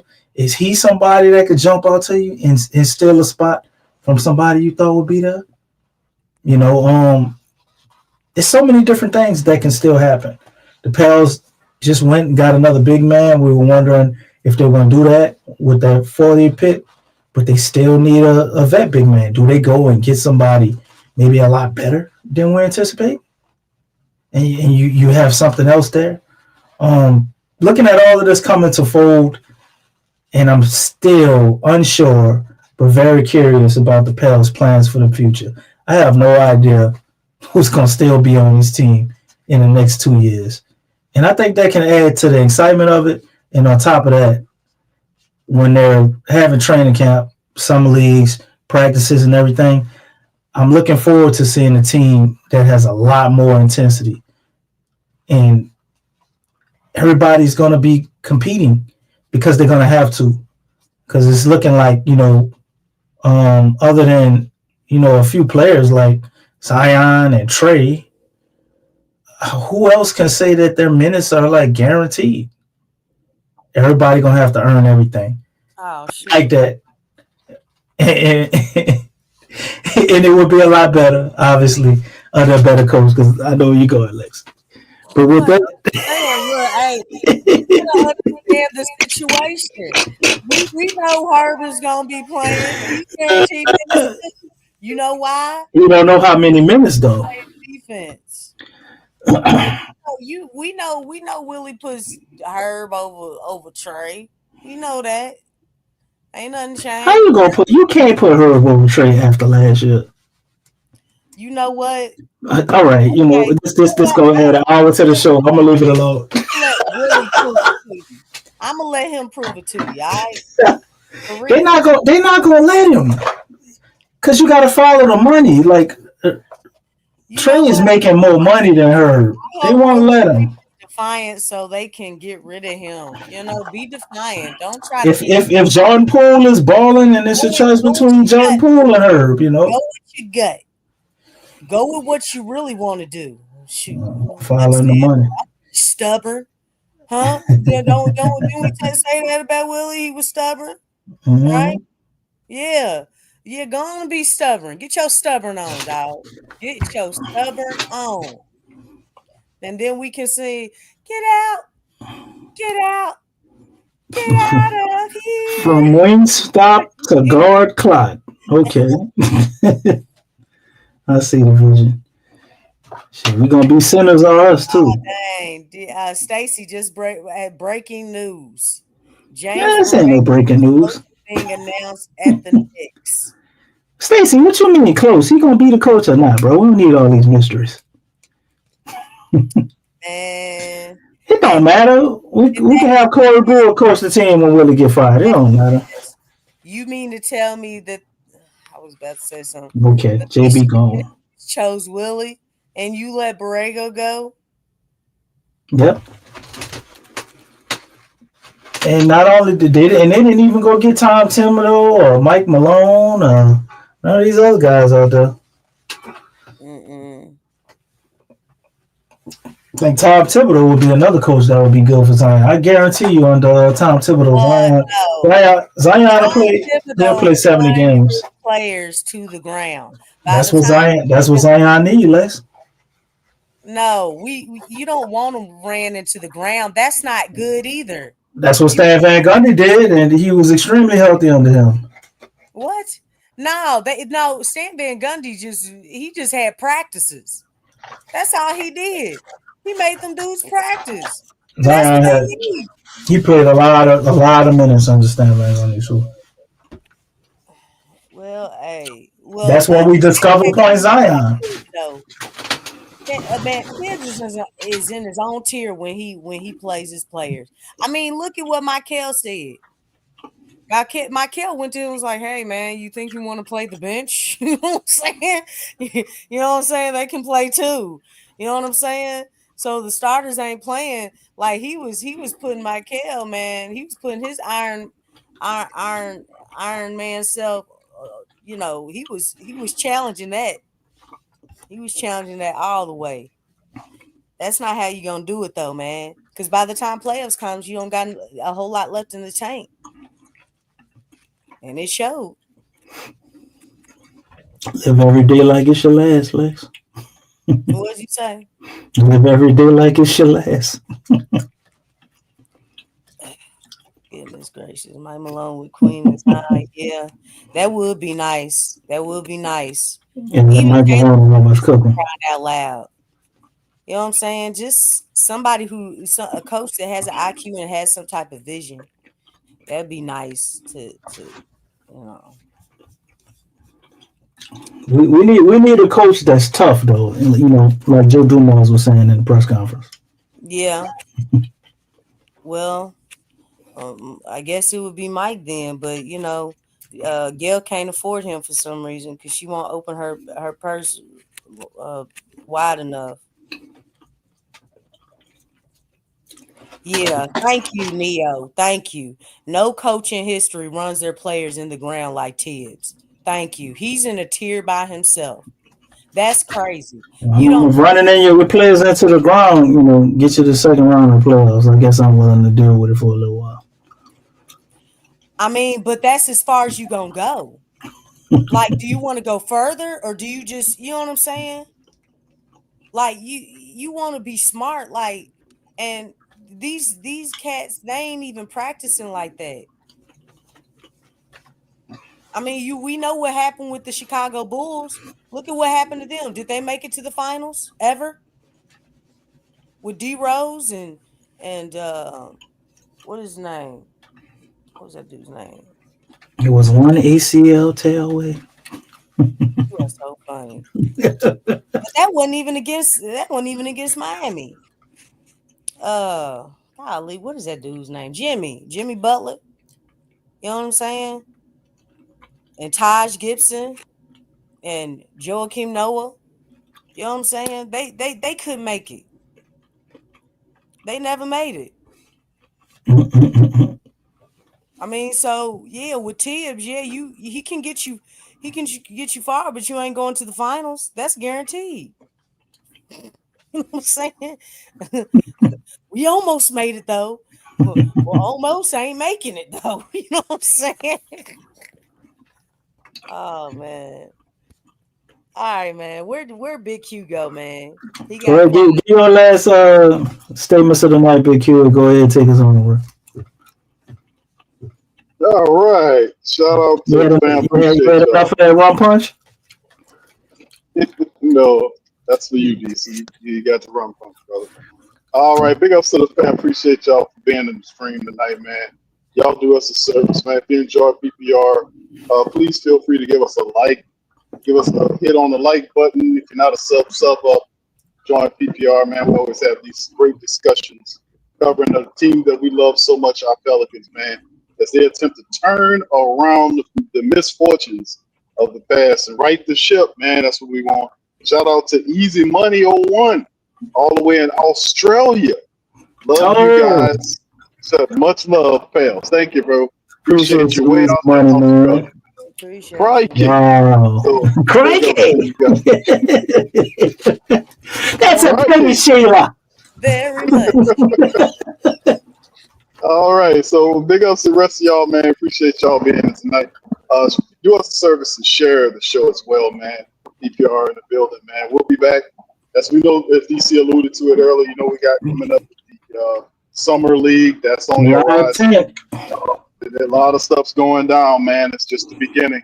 The Pels road to redemption, fam. The road to redemption. So with that being said, we're going to get out on that. I appreciate you guys. We're going to holler at you on the next one. Much love. Go Pels. You're listening to the Pelicans postgame report on the PRO Media Network for all things Pelicans. Perfect. Fly Pelicans. Fly Pelicans. fly Pelican. And I tell them that birds of a feather flock together. Fly down, I'm a Pelican forever. Yeah, ain't gon' lie, I feel flyer than I ever been. We stay ballin', this New Orleans, I'm a Pelican. It's going down in the nest, wild, wild west. Come in town and you best, show us some respect. 3-point threat, I better make it rain. If it's up, then don't jump stupid like your ankle sprain. Always said, never hate the player, hate the game. Jumper where the dame late, punch a train. Post game, big Q, talking about business. Bird gang, YouTube, they ain't flocking with us. Lock up the division mission, get into the finals. Finish competition, then it's going win the title. I know this flyer than you could get. Such a threat that the ref just might call a tag. You could double, you could press, but you can't check. Right, left, slide by you like a Eurostep. Fly Pelican, fly Pelican, fly Pelican. And I tell them that birds of a feather flock together. Fly down, I'm a Pelican forever. Pelican forever. And never, and never, and never, and never, and never, and never. Say birds of a feather flock together. Yeah, fly down, I'm a Pelican forever. Pelican forever.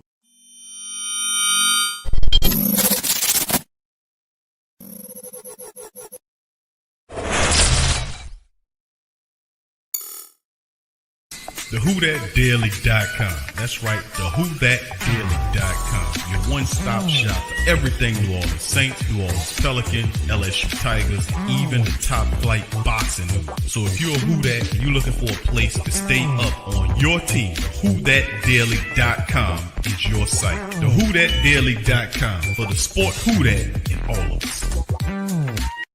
That's right, the Pro Shop is the platform store where you can go and buy all the latest merch to support the platform. Available at the Pro Shops, we have dozens of hundreds of products available for you and your family. Unisex tees for men and women, hoodies and sweatshirts, tank tops, kids and baby items, long sleeve tees, mugs, pillows, wall art, bath bedding, face masks, phone cases, stickers, bags, fanny packs, socks, hats, and many other items. Please feel free to check out the Pro Shops. The link is in the description section below. And remember, it helps the platform continue to grow. Check out the Pro Shop. Tiege Hanley's simplified skincare system.